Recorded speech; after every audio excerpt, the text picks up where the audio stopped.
નમસ્કાર audience, very warm welcome to you all. આજે આપણે જોઈ રહ્યા છીએ ગુપ્ત યુગની શાસન વ્યવસ્થા. લાસ્ટ લેક્ચરમાં આપણે ચેપ્ટર નંબર 7 શરૂ કરેલું હતું, જેની થીમ હતી ગુપ્ત યુગ અને અન્ય શાસકો. પણ એમાં આપણે ગુપ્ત યુગના અલગ અલગ જે શાસકો છે એના વિશેની આપણે માહિતી સારી એવી જોઈ હતી, રાઈટ. સૌથી પહેલાં તો જે ન્યૂ આસ્પિરન્ટ્સ છે, ન્યૂ સ્ટુડન્ટ છે, તો એ લોકોનું કહેવા માંગીશ કે સૌથી પહેલાં ચેપ્ટર નંબર 1 થી 7 જે છે એને પહેલાં અટેન્ડ કરજો.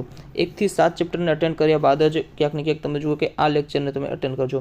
એનું રીઝન છે કે હિસ્ટ્રી હંમેશા કનેક્ટિવિટી સાથે સ્ટડી કરાય. એવું ના કરાય કે ભાઈ ડાયરેક્ટલી આપણે કોઈ પણ એક પાર્ટ પર આવી ગયા અને એને સમજવાની કોશિશ કરી, કેમ કે આમાં ઘણી બધી વસ્તુ એવી હોય કે જે પાછળના લેક્ચર્સમાં જે છે એ કવર થઈ ગઈ હોય, રાઈટ. તો 1 થી 7 ચેપ્ટર જેને નથી જોયા એ લોકો 1 થી 7 ચેપ્ટર્સને પહેલાં વિઝિટ કરજો, એને અટેન્ડ કરજો, રાઈટ. તો ગુપ્ત યુગની શાસન વ્યવસ્થા શરૂ કરતાં પહેલાં આપણે જે પાર્ટ 1માં શું આપણે સ્ટડી કર્યું હતું એના વિશેને થોડુંક આપણે રિકેપ લઈ લઈએ. તો જેવું કે આપણા ચેપ્ટરની થીમ છે કે ભાઈ ગુપ્ત યુગ અને અન્ય શાસકો. મેં તમને કીધું હતું કે ભાઈ મૌર્ય કાળ કમ્પ્લીટ થાય છે, ત્યારબાદ કેવી રીતે જે છે એ મૌર્યોત્તર કાળ એટલે કે પોસ્ટ મૌર્યન એરા શરૂ થાય છે અને મૌર્યોત્તર કાળમાં કેટલા શાસકો આવે છે તેના વિશેની મેં તમને ઇન્ફોર્મેશન દીધી હતી. સૌથી પહેલાં મૌર્યકાળ પછીનો જેટલો પણ 600 વર્ષનો સમયગાળો છે, કે મેં તમને ટાઈમ સ્કેલનું પણ રિવિઝન કરાવ્યું હતું કે ભાઈ 200 BC થી લઈને ક્યાંક ને ક્યાંક તમે જુઓ કે 300 AD સુધીનો જે આ ટાઈમ પીરિયડ છે, 500 થી 600 વર્ષનો ટાઈમ પીરિયડ છે, એ મૌર્યોત્તર કાળ તરીકે ઓળખાય છે. અને એ જ કારણે અંધકાર યુગ પણ કહેવાતો હતો. એનું રીઝન હતું કે ભાઈ ત્યારે કોઈ પુરાવાઓ નહોતા મળતા અને એ જે યુગ હતો એ યુગમાં ઘણી બધી વિદેશી પ્રજાઓ જે છે ભારત પર શાસન કરે છે. અને મેં તમને લગભગ 7 જેટલા વંશો વિશે ઇન્ફોર્મેશન દીધી હતી મૌર્યોત્તર કાળમાં, કયા 7 વંશો. અને એ ઇન્ફોર્મેશન દેવા પાછળનું રીઝન પણ એ હતું કે ક્યાંક ને ક્યાંક તમે એક બીજી વસ્તુને જે છે કોરિલેટ કરી શકો. તો કમેન્ટમાં મને જણાવજો કે કયા 7 વંશો મૌર્યોત્તર કાળમાં થઈ ગયા. જે 6th સ્ટાન્ડર્ડમાં છે એ લોકો માટે તો એટલું બધું ઇમ્પોર્ટન્ટ નથી, પણ કોમ્પિટિટિવ્સની પ્રિપરેશન કરે છે એના માટે ખૂબ ઇમ્પોર્ટન્ટ છે કે 7 શાસકો કયા હતા એની ઇન્ફોર્મેશન મેં તમને આપેલી હતી. તો એ તમે કમેન્ટ બોક્સમાં મને જણાવજો, રાઈટ. અને ત્યારબાદ મેં તમને કીધેલું હતું કે ભાઈ ખાસ કરીને જે છે એ શક વિશે મેં તમને ઇન્ફોર્મેશન દીધી હતી. એનું રીઝન હતું કે ભાઈ શક વિશે ઇન્ફોર્મેશન દેવી જરૂરી હતી. શક ક્ષત્રપ કાળ જે છે એ ક્યાંક ને ક્યાંક તમે જુઓ કે ગુજરાતમાં હોય છે આ ટાઈમ પીરિયડ દરમિયાન. અને ચંદ્રગુપ્ત દ્વિતીય જે છે એ શકોને હરાવે છે અને ગુજરાત સૌરાષ્ટ્ર પરના જેટલા પણ વિસ્તાર છે અને ખાસ કરીને જે બંદરો છે ગુજરાત સૌરાષ્ટ્રના એના ઉપર એ કબજો જમાવે છે, એને ગુપ્ત શાસન હેઠળ લાવે છે. તો એના માટે શક વિશેની મેં તમને ઇન્ફોર્મેશન થોડી દીધી હતી. અને ત્યારબાદ મેં તમને કીધું હતું કે ભાઈ ગુપ્ત યુગ જે છે એની શરૂઆત કેવી રીતે થઈ હતી, રાઈટ. તો એના માટે મેં તમને કુષાણ વંશની પણ થોડી ઇન્ફોર્મેશન દીધી હતી.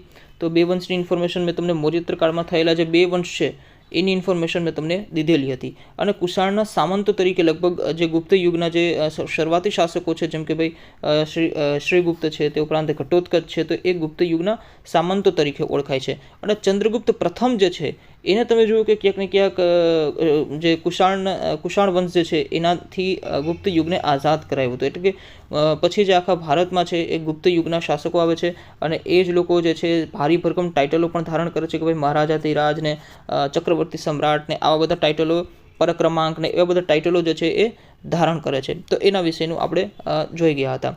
ત્યારબાદ મેં તમને સુવર્ણકાળ વિશેની પણ માહિતી આપેલી હતી કે ભાઈ ગોલ્ડન એરા, કોઈ પણ કાળ જે છે એને સુવર્ણકાળ કેવી રીતે કહી શકાય. તો એમાં આપણે લમસમ કે માનીને ચાલો કે 8 જેટલા ફીચર્સ આપણે જોયા હતા.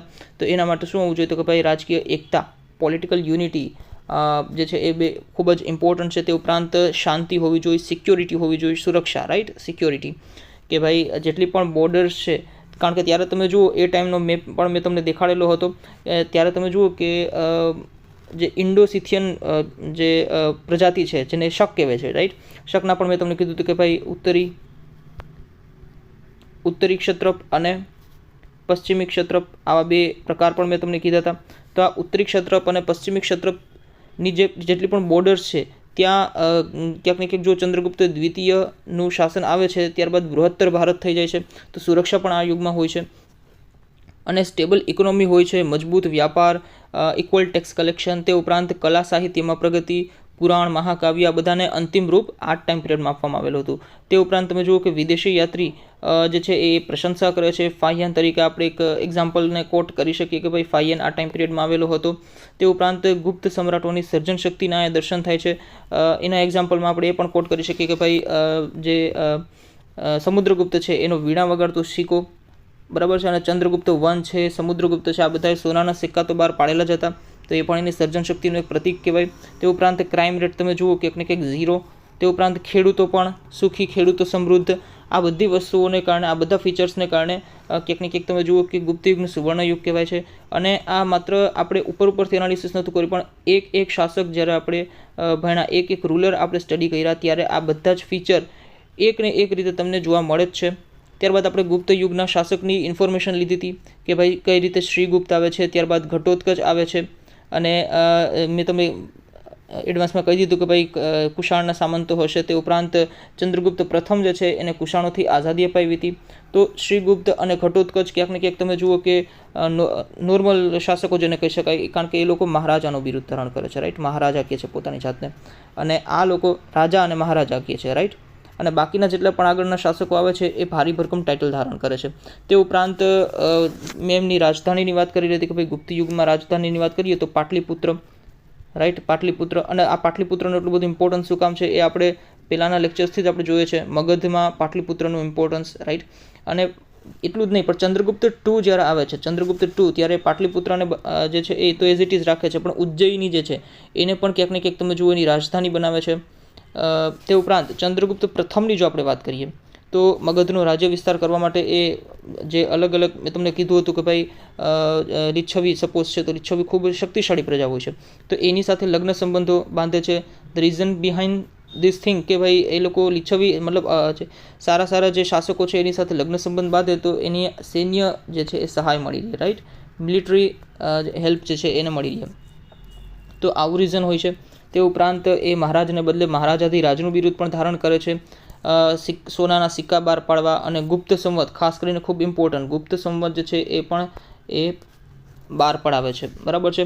તે ઉપરાંત સમુદ્રગુપ્તની મેં તમને વાત કરી હતી કે ભાઈ સમુદ્રગુપ્ત છે તો તમે જુઓ કે ક્યાંક ને ક્યાંક પ્રયાગરાજનો સ્તંભ લેખ, સિક્કાઓ, આ બધી વસ્તુ આપણે જોઈ ગયા હતા. વિજય યાત્રાની મેં તમને સમુદ્રગુપ્તની વાત કરેલી હતી, તો મેં તમને ત્યારે કીધું હતું કે ભાઈ આર્યાવ્રત ભારત છે, બરાબર છે. સપોઝ કે આ ભારત છે, મેપ મારો ખૂબ ખરાબ છે, ચલો મેપમાં જોઈએ, રાઈટ. આ ભારત છે, તો નીચેનો જેટલો પણ વિસ્તાર છે એને દક્ષિણાપથ કહેવાય છે, અને ઉપરનો જેટલો વિસ્તાર છે એને આર્યવ્રત કહેવાય છે. તો દક્ષિણાપથના 12 શાસકો જેટલા હરાવી અને એને ખંડિયા કર્યા હતા. ખંડિયાનો મતલબ આપણે જોયો તો સ્ટેટ એડમિનિસ્ટ્રેશન, આપણે જોયું તો રાજ્યપાલો, અધિકારો. તે ઉપરાંત સમુદ્રગુપ્તની સાહિત્યિક સિદ્ધિઓ જોઈતી. તે ઉપરાંત એને કયા મતલબ કાવ્યોની રચના કરીને કવિરાજનું બિરુદ મેળવ્યું, વિહાર, જૈન ઉપાશ્રય, મંદિર સ્થાપત્ય વિશે મેં તમને ડિટેલમાં કીધું હતું એક વસ્તુ. તે ઉપરાંત આપણે જોઈએ કે ભાઈ ચંદ્રગુપ્ત 2, રાઈટ. સમુદ્રગુપ્તના 2 પુત્રો હોય છે, રામગુપ્ત અને ચંદ્રગુપ્ત 2. તો એના વિશેની મેં સ્ટોરી પણ તમને કીધેલી હતી. ચંદ્રગુપ્ત 2ની જો આપણે વાત કરીએ તો વિક્રમાદિત્યનું બિરુદ એને ધારણ કર્યું હતું, અને એને પણ રાજ્ય વિસ્તાર કર્યો હતો. ટેરેટરીઝ જે છે એને પોતાની એ પણ એનો એક્સપાન્ડ કરવાની કોશિશ કરેલી હતી. અને ચંદ્રગુપ્ત 2 જે છે એને શક ક્ષત્રપોને હરાવ્યા હોવાથી જે છે એ શકનું પ્રભુત્વ ક્યાંક ને ક્યાંક તમે જુઓ કે એને ઓછું કર્યું, રાઈટ, ભારતીય ઉપમહાદ્વીપમાં. એટલે એને શકારીનું બિરુદ પણ મળે છે, અને સૌથી શક્તિશાળી પણ એ પણ હોય છે શાસક. અને એને પણ સેમ ચંદ્રગુપ્ત 1ની જેમ કે ભાઈ સૈન્ય બળ વધાર્યું એનું લગ્ન સંબંધો બાંધીને. તે ઉપરાંત ગુજરાતના જે સમૃદ્ધ પોર્ટ્સ છે, ખંભાતનો જે બંદર છે, તે ઉપરાંત અલગ અલગ જે પોર્ટ્સ છે, બંદરો છે, એ એને મળે છે સારી રીતે. અને આના કારણે એનો જે સામુદ્રિક વ્યાપાર છે, સી ટ્રેડ જેને કહી શકો, સી ટ્રેડ છે એ આ યુગમાં ખૂબ જ સારી રીતે જે છે એ વધે છે. તે ઉપરાંત ચીની યાત્રાળુઓ આવે છે તો એ બધા પણ એના રાજ્ય વહીવટની વાત કરે છે. તે ઉપરાંત ખાસ કરીને એક કોન્સેપ્ટ તમારા આવે છે આ યુગમાં બિન સાંપ્રદાયિકતાનો, તો એ પણ તમે ખૂબ સારી રીતે કોટ કરી શકો, રાઈટ. બિન સાંપ્રદાયિકતા, કેમ કે આ ટર્મ ખૂબ ઇમ્પોર્ટન્ટ છે. આપણા કોન્સ્ટિટ્યુશનમાં પણ બિન સાંપ્રદાયિકતા વર્ડ એડ છે, અને કરંટ પ્રેઝન્ટ જે ઇન્ડિયા છે એની સિચ્યુએશન જોઈને આ ખૂબ સારી એવી ઇન્ફોર્મેશન કહી શકાય કે ભાઈ સેક્યુલરિઝમનો કોન્સેપ્ટ ક્યાંક ને ક્યાંક તે ટાઈમ પિરિયડમાં પણ ભારતમાં હતો. એટલે ભારત ઓલરેડી સેક્યુલર જ છે, કોઈ દિવસ કોઈ પણ એક ધર્મ પ્રત્યે બાયસ નથી ભારત, રાઈટ. અને કેમ કે એનું રીઝન છે કે ભાઈ સેનાપતિ તમે જુઓ કે ભાઈ બૌદ્ધ ધર્મી હોય છે, રાજ્યમંત્રી તમે જુઓ શૈવ ધર્મી હોય છે, અને રાજધાનીમાં પણ અનેક બૌદ્ધ મઠો બંધાવેલા હોય છે. તો આ બધાને કારણે, કેમ કે આ લોકો તો ભાગવત ધર્મી હતા, વૈષ્ણવ ધર્મી, એનો રાજધર્મ પણ જો તમે જુઓ ક્યાંક ને ક્યાંક વૈષ્ણવ ધર્મ હોય છે. તો પણ બૌદ્ધ ધર્મ, શૈવ ધર્મ, જૈન ધર્મ અને અલગ અલગ જેટલા પણ ધર્મો છે એને ત્યાર સમયના જેટલા પણ ધર્મો છે એને ક્યાંક ને ક્યાંક તમે જુઓ કે ખૂબ સારું એવું પ્રગતિ હોય છે. તે ઉપરાંત સુવર્ણ યુગની આપણે વાત કરી હતી એના ફીચર્સ આપણે જોઈ ગયા. તો પણ ગુપ્ત યુગ શા માટે સુવર્ણ યુગ છે એની પણ આપણે અલગથી વાત કરી હતી, રાઈટ. તો ઉપરના જેટલા પણ આપણે સુવર્ણ યુગના ફીચર્સ જોયા એ બધા ફીચર્સ આપણે આ બધાના રૂલર્સમાં જોયા. વિદ્વાન અને કવિઓનો આશ્રયદાતા હોય છે ચંદ્રગુપ્ત II. એટલે એના દરબારમાં તમે જુઓ કે રાજકવિ, રાજવૈદ્ય, વૈજ્ઞાનિક આ બધા હોવાના, એટલે એ લોકો ક્યાંક ને ક્યાંક તમે જુઓ કે ખૂબ સારું એવું જેને કહી શકાય ને કે સાહિત્ય રાજકવિ હોય તો સાહિત્યની રચના કરશે, વૈજ્ઞાનિક હોય તો સારી એવી શોધખોળો કરશે. ભાઈ એક્ઝામ્પલ તરીકે આપણે કહી શકીએ કે ભાઈ આર્યભટ્ટ છે તો આ ટાઈમ પિરિયડમાં એના દરબારમાં હતા, કોર્ટમાં હતા અને એને શૂન્યની પણ શોધ કરી હતી. કોઈ પણ રિસર્ચ કરવું હોય તો એના માટે તમારી પાસે સમૃદ્ધિ હોવી ખૂબ જરૂરી છે. ગરીબ હોય તો રિસર્ચ કરવું થોડું મુશ્કેલ બની જાય છે. તો આ ટાઈમ પિરિયડમાં એના કોર્ટમાં, એના દરબારમાં જ એવા એ લોકોએ મહાન વ્યક્તિને રાખ્યા હતા કે જેથી કરીને પોતાનું યોગ્ય પ્રદાન આપી શકે. તે ઉપરાંત શિલ્પ અને સ્થાપત્યની મેં તમને ડિટેલમાં વાત કરી હતી કે ભાઈ શિલ્પ શું છે અને સ્થાપત્ય શું છે, રાઈટ. સ્થાપત્યની જો આપણે વાત કરીએ તો અજંતાના કલામંડપોની વાત કરેલી હતી, અથવા તો રાજધાનીમાં પાટલીપુત્ર છે તો ત્યાં બૌદ્ધ મઠોની વાત કરેલી હતી. દિલ્હી પાસેનો મહેરોલીનો જે સ્તંભ છે એની પણ મેં વાત કરી હતી. તો ત્યારના ટાઈમ પિરિયડમાં કેમિકલ એન્જિનિયરિંગની પણ એટલી ખૂબ સારી રીતે વિકાસ થયો હશે. મહેરોલીનું લોહ સ્તંભ જોતાં આપણને એવું લાગે કે એને કાટ જ હજી સુધી નથી લાગ્યું. તો કેમિસ્ટ્રીમાં પણ એ લોકો ખૂબ જે આગળ પ્રગતિ ધરાવતા હશે. ચિત્રકલાનો પણ વિકાસ થયો હશે. મતલબ કહી શકાય કે ન માત્ર કલા અને સંસ્કૃતિનો વિકાસ પણ સાયન્સ ક્ષેત્ર પણ આ લોકો ખૂબ આગળ હતા. એનામાં પોલિટિકલ યુનિટી પણ હતી. તો આ બધા રીઝન જે છે એ ભેગા થાય છે. ત્યારબાદ એના વહીવટની આપણે વાત કરી હતી કે ભાઈ અલગ અલગ એકમોમાં વહેંચાય છે. વહીવટ તો એટલું બધું નહોતું પણ કીધું કેમ કે વહીવટી તંત્ર અત્યારે આપણે જોવાના છે. અને તે ઉપરાંત 414 AD એનું ડેથ થાય છે ચંદ્રગુપ્ત IIનું. ત્યારબાદ આપણે કુમારગુપ્ત Iની વાત કરી હતી. કુમારગુપ્ત Iની જો આપણે વાત કરીએ તો નાલંદા વિદ્યાપીઠ, અજંતાની ગુફા આ બધા વિશે મેં તમને વાત કરી હતી. નાલંદા વિદ્યાપીઠની પણ મેં તમને થોડી ડિટેલમાં વાત કરેલી હતી. અને ફાઇનલી સ્કંદગુપ્ત જે છે, સ્કંદગુપ્તના ટાઈમ પિરિયડમાં હુણોના આક્રમણ થાય છે. એ તો ક્યાંક ને ક્યાંક તમે જો બચી જાય છે કેમ કે સ્કંદગુપ્ત તો હજી સારો એવો શાસક હોય છે તો એ કદાચ બચી જાય છે. પણ ત્યારબાદ ફાઇનાન્શિયલ ક્રાઇસિસ એટલા બધા આવે છે અને તે ઉપરાંત પણ અલગ અલગ પ્રોબ્લેમ્સ આવે છે અને પછીના શાસકો નિર્બળ નીકળે છે અને ફાઇનલી ગુપ્ત યુગ છે એનો ધી એન્ડ આવી જાય છે. તો આ બધી ઇન્ફોર્મેશન જે છે એ એક બધી કનેક્ટેડ છે, રાઈટ. અને આ જો તમે પાર્ટ 1 નથી જોયો, રાઈટ, પાર્ટ 1 જો તમે નથી જોયો તો પાર્ટ 1 પહેલાં વિઝિટ કરજો, એ પહેલાં અટેન્ડ કરજો. તો હવે આપણે ફાઇનલી વાત કરીએ છીએ ગુપ્ત યુગની શાસન વ્યવસ્થાની. તો સૌથી પહેલાં તો રાજભાષાની આપણે વાત કરીએ. તો આ ટાઈમ પિરિયડમાં શાસન વ્યવસ્થામાં આપણે જોઈએ તો રાજભાષા, રાઈટ. રાજભાષા ક્યાંક ને ક્યાંક આ લોકોની સંસ્કૃત હોય છે. કઈ હોય છે? સંસ્કૃત. મોરિયન ટાઈમ પિરિયડમાં પણ મેં તમને ભાષા વિશે કીધું હતું. તો મોરિયન ટાઈમ પિરિયડની જે ભાષા છે એના કરતાં આ ભાષા છે, આ લોકોની ભાષા જે છે થોડી અલગ છે, સંસ્કૃત ભાષા હોય છે. ત્યારના ટાઈમ પિરિયડમાં પાલી, માગધી અને એ બધી ભાષા, પ્રાકૃત, એ બધી ભાષા મોરિયન ટાઈમ પિરિયડમાં સારી એવી ચલણમાંથી ચાલતી હતી. અને તમે જુઓ કે ભગવાન બુદ્ધ અને મહાવીર સ્વામીની પણ ભાષા એ જ હતી, રાઈટ. પણ જ્યારથી ગુપ્ત યુગની શરૂઆત થાય છે ત્યારથી સંસ્કૃત ભાષાનું ચલણ પાછું વધે છે. એટલે તમે જુઓ કે વૈદિક યુગમાં સંસ્કૃત હતું, ત્યારબાદ ડાયરેક્ટ ગુપ્ત યુગમાં સંસ્કૃતનું પાછું એવી બોલબાલા થાય છે અને એના જ કારણે ક્યાંક ને ક્યાંક તમે જુઓ કે આ ટાઈમ પિરિયડમાં વૈદિક યુગની જેમ જ તમામ પુરાણો છે, વેદો છે, એ બધાનું રીઇન્ટિગ્રેશન થાય છે અથવા સંકલન થાય છે, બરાબર છે. તો એ વસ્તુ અહીંયા ઇમ્પોર્ટન્ટ છે. હવે ફાઇનલી આપણે વાત કરીએ એની એડમિનિસ્ટ્રેશનની, પોલિટિકલ સિસ્ટમની અથવા તો વહીવટી તંત્રની. તો 3 ભાગમાં ડિવાઈડ હોય છે. એક તો કેન્દ્રીય, પ્રાંતીય અને સ્થાનિક. આ વસ્તુ શું છે? તો ભાઈ તમે જુઓ કે ઉપર સેન્ટર હોય, રાઈટ, ઉપર સેન્ટર હોય, એની નીચે પ્રાંત આવે. પ્રાંત એટલે શું? તો કે ભાઈ પ્રોવિન્સ અથવા તો રાજ્ય જેને કહી શકાય. અત્યારની ભાષામાં આપણે રાજ્ય કહી શકીએ, અલગ અલગ રાજ્યો. અને એની નીચે તમે જુઓ કે ક્યાંક ને ક્યાંક સ્થાનિક, રાઈટ. સ્થાનિક એટલે શું? તો કે ભાઈ નાના નાના જિલ્લાઓ હોય, તે ઉપરાંત જિલ્લાની નીચે ગામડાઓ આવે. તો આ બધી વસ્તુ લોકલ ગવર્મેન્ટ. ટૂંકમાં સ્થાનિકનો મતલબ એમ થાય છે કે લોકલ ગવર્મેન્ટ.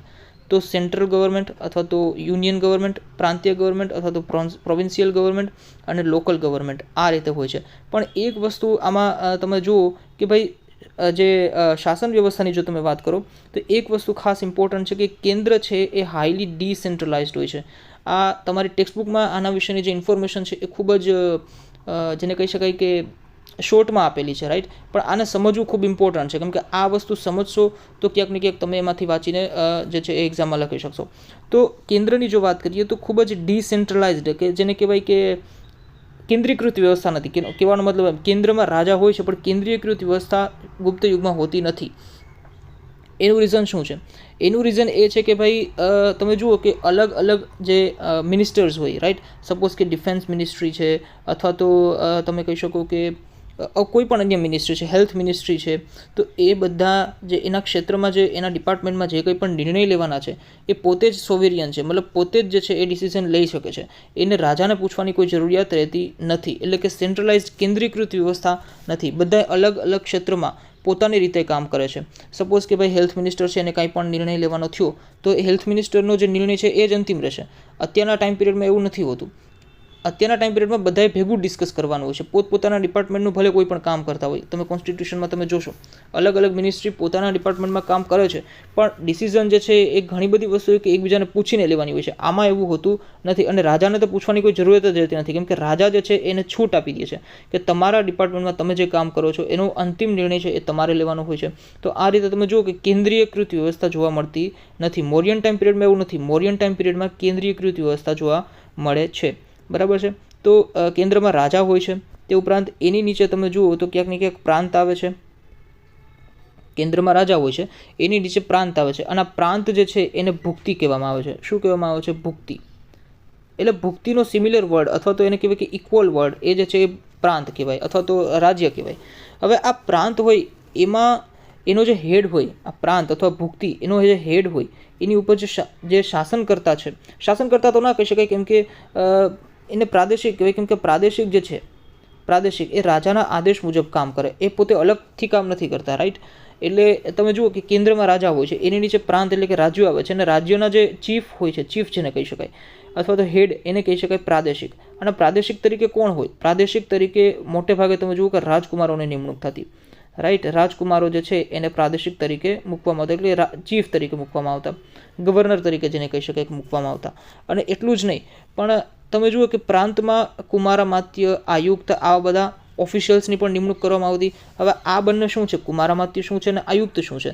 તો એક રીતે તમે કહી શકો કે આ લોકો IAS જેવા અધિકારી છે. હાલના ટાઈમ પિરિયડમાં જે ઇન્ડિયન એડમિનિસ્ટ્રેટિવ સર્વિસ છે, IAS છે, તો એના જેવા બધા અધિકારીઓ છે, ઉચ્ચ અધિકારીઓ છે. અને એટલું જ નહીં, પણ આ જે છે એ મોટા મોટા જે હાયર ઓફિશિયલ્સ છે એની રિક્રુટમેન્ટ પણ કરાવે છે.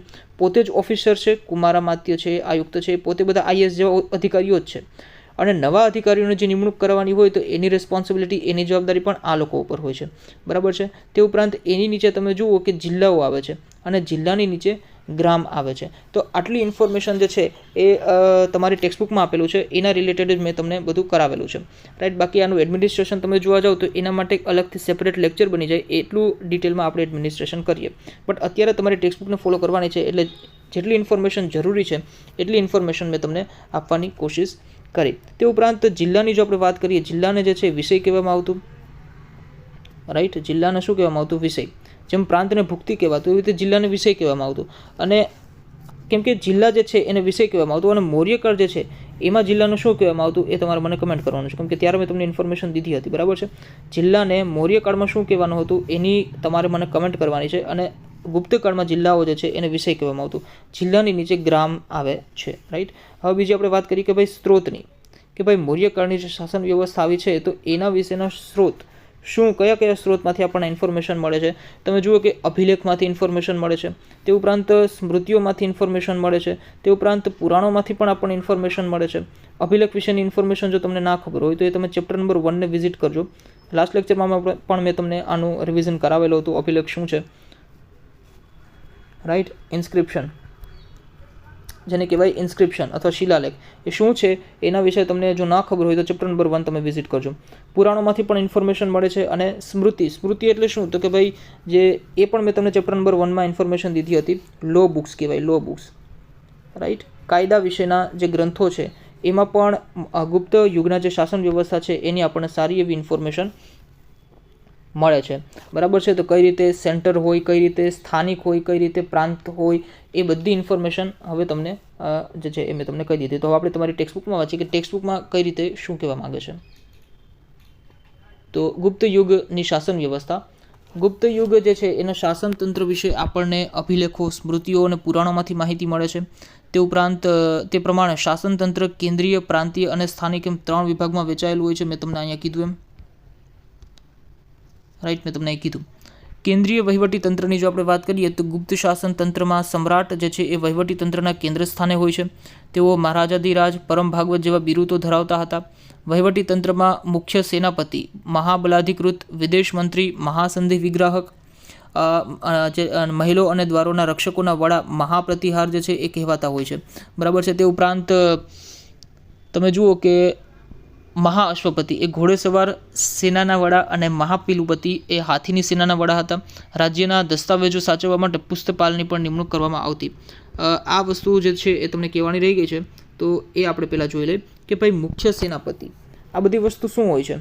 તમે જુઓ કે અલગ અલગ ડિપાર્ટમેન્ટ હોય, મેં તમને કીધું એમ, બરાબર છે, કે ભાઈ સપોઝ કે ચીફ હોય, બરાબર છે, અલગ અલગ વસ્તુના, જેમ કે સેનાપતિના જે ચીફ છે, બરાબર છે, તો એને કહેવાય મહાબલાધિકૃત. તે ઉપરાંત વિદેશ મંત્રી જે છે એને કહેવાય મહાસંધિ વિગ્રહક.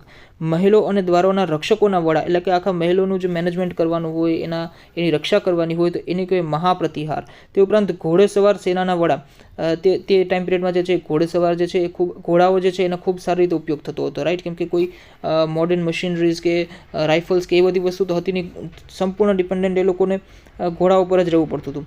તો એના જે વડા હોય એને કહેવાય મહાઅશ્વપતિ. એ જે છે એ મતલબ જેટલા પણ એની પાસે ઘોડા હોય એની ઘોડાની સેના જે છે એના ચીફ, એના વડા હોય. તો એવી રીતે હાથીની પણ સેના હોય, હાથીની સેનાના વડા જે છે એ મહાપિલુપતિ હોય છે. આ ઉપરાંત પણ હજી પણ અન્ય ઘણા બધા ઇમ્પોર્ટન્ટ ઓફિશિયલ્સ આવે છે. આ બધાને શું કહેવાય કે ઓફિશિયલ્સ. આજના ટાઈમ પિરિયડની જો કમ્પેરિઝન કરીએ તો બધા જે છે એ ઓફિશિયલ્સ છે, બરાબર છે. તો એની ઇન્ફોર્મેશન આપણને ભારતના ઇતિહાસમાં આપણે જ્યારે ભણશું ત્યારે આપણે આપણી ડિટેલમાં જે છે એનો અભ્યાસ કરશું, કેમ કે અહીંયા તમારે જેટલી પણ બુકમાં ઇન્ફોર્મેશન આપી છે મેં અહીંયા પુટ કરવાની કોશિશ કરી છે, બરાબર છે. તો એ રીતે તમે જોવા જાઓ કે આ બધા ઓફિશિયલ્સ છે અને એના આ બધા વર્ડ્સ છે, બરાબર છે, કે એને શું કહેવાય, તો એ તમારે ખાસ જે છે એ યાદ રાખવાની કોશિશ કરવાની છે. તે ઉપરાંત કાઉન્સિલ ઓફ મિનિસ્ટરની જો આપણે વાત કરીએ તો કાઉન્સિલ ઓફ મિનિસ્ટર પણ આ ટાઈમ પિરિયડમાં હોય છે, પણ એની ઇન્ફોર્મેશન તમારી બુકમાં નથી આપેલી, રાઈટ.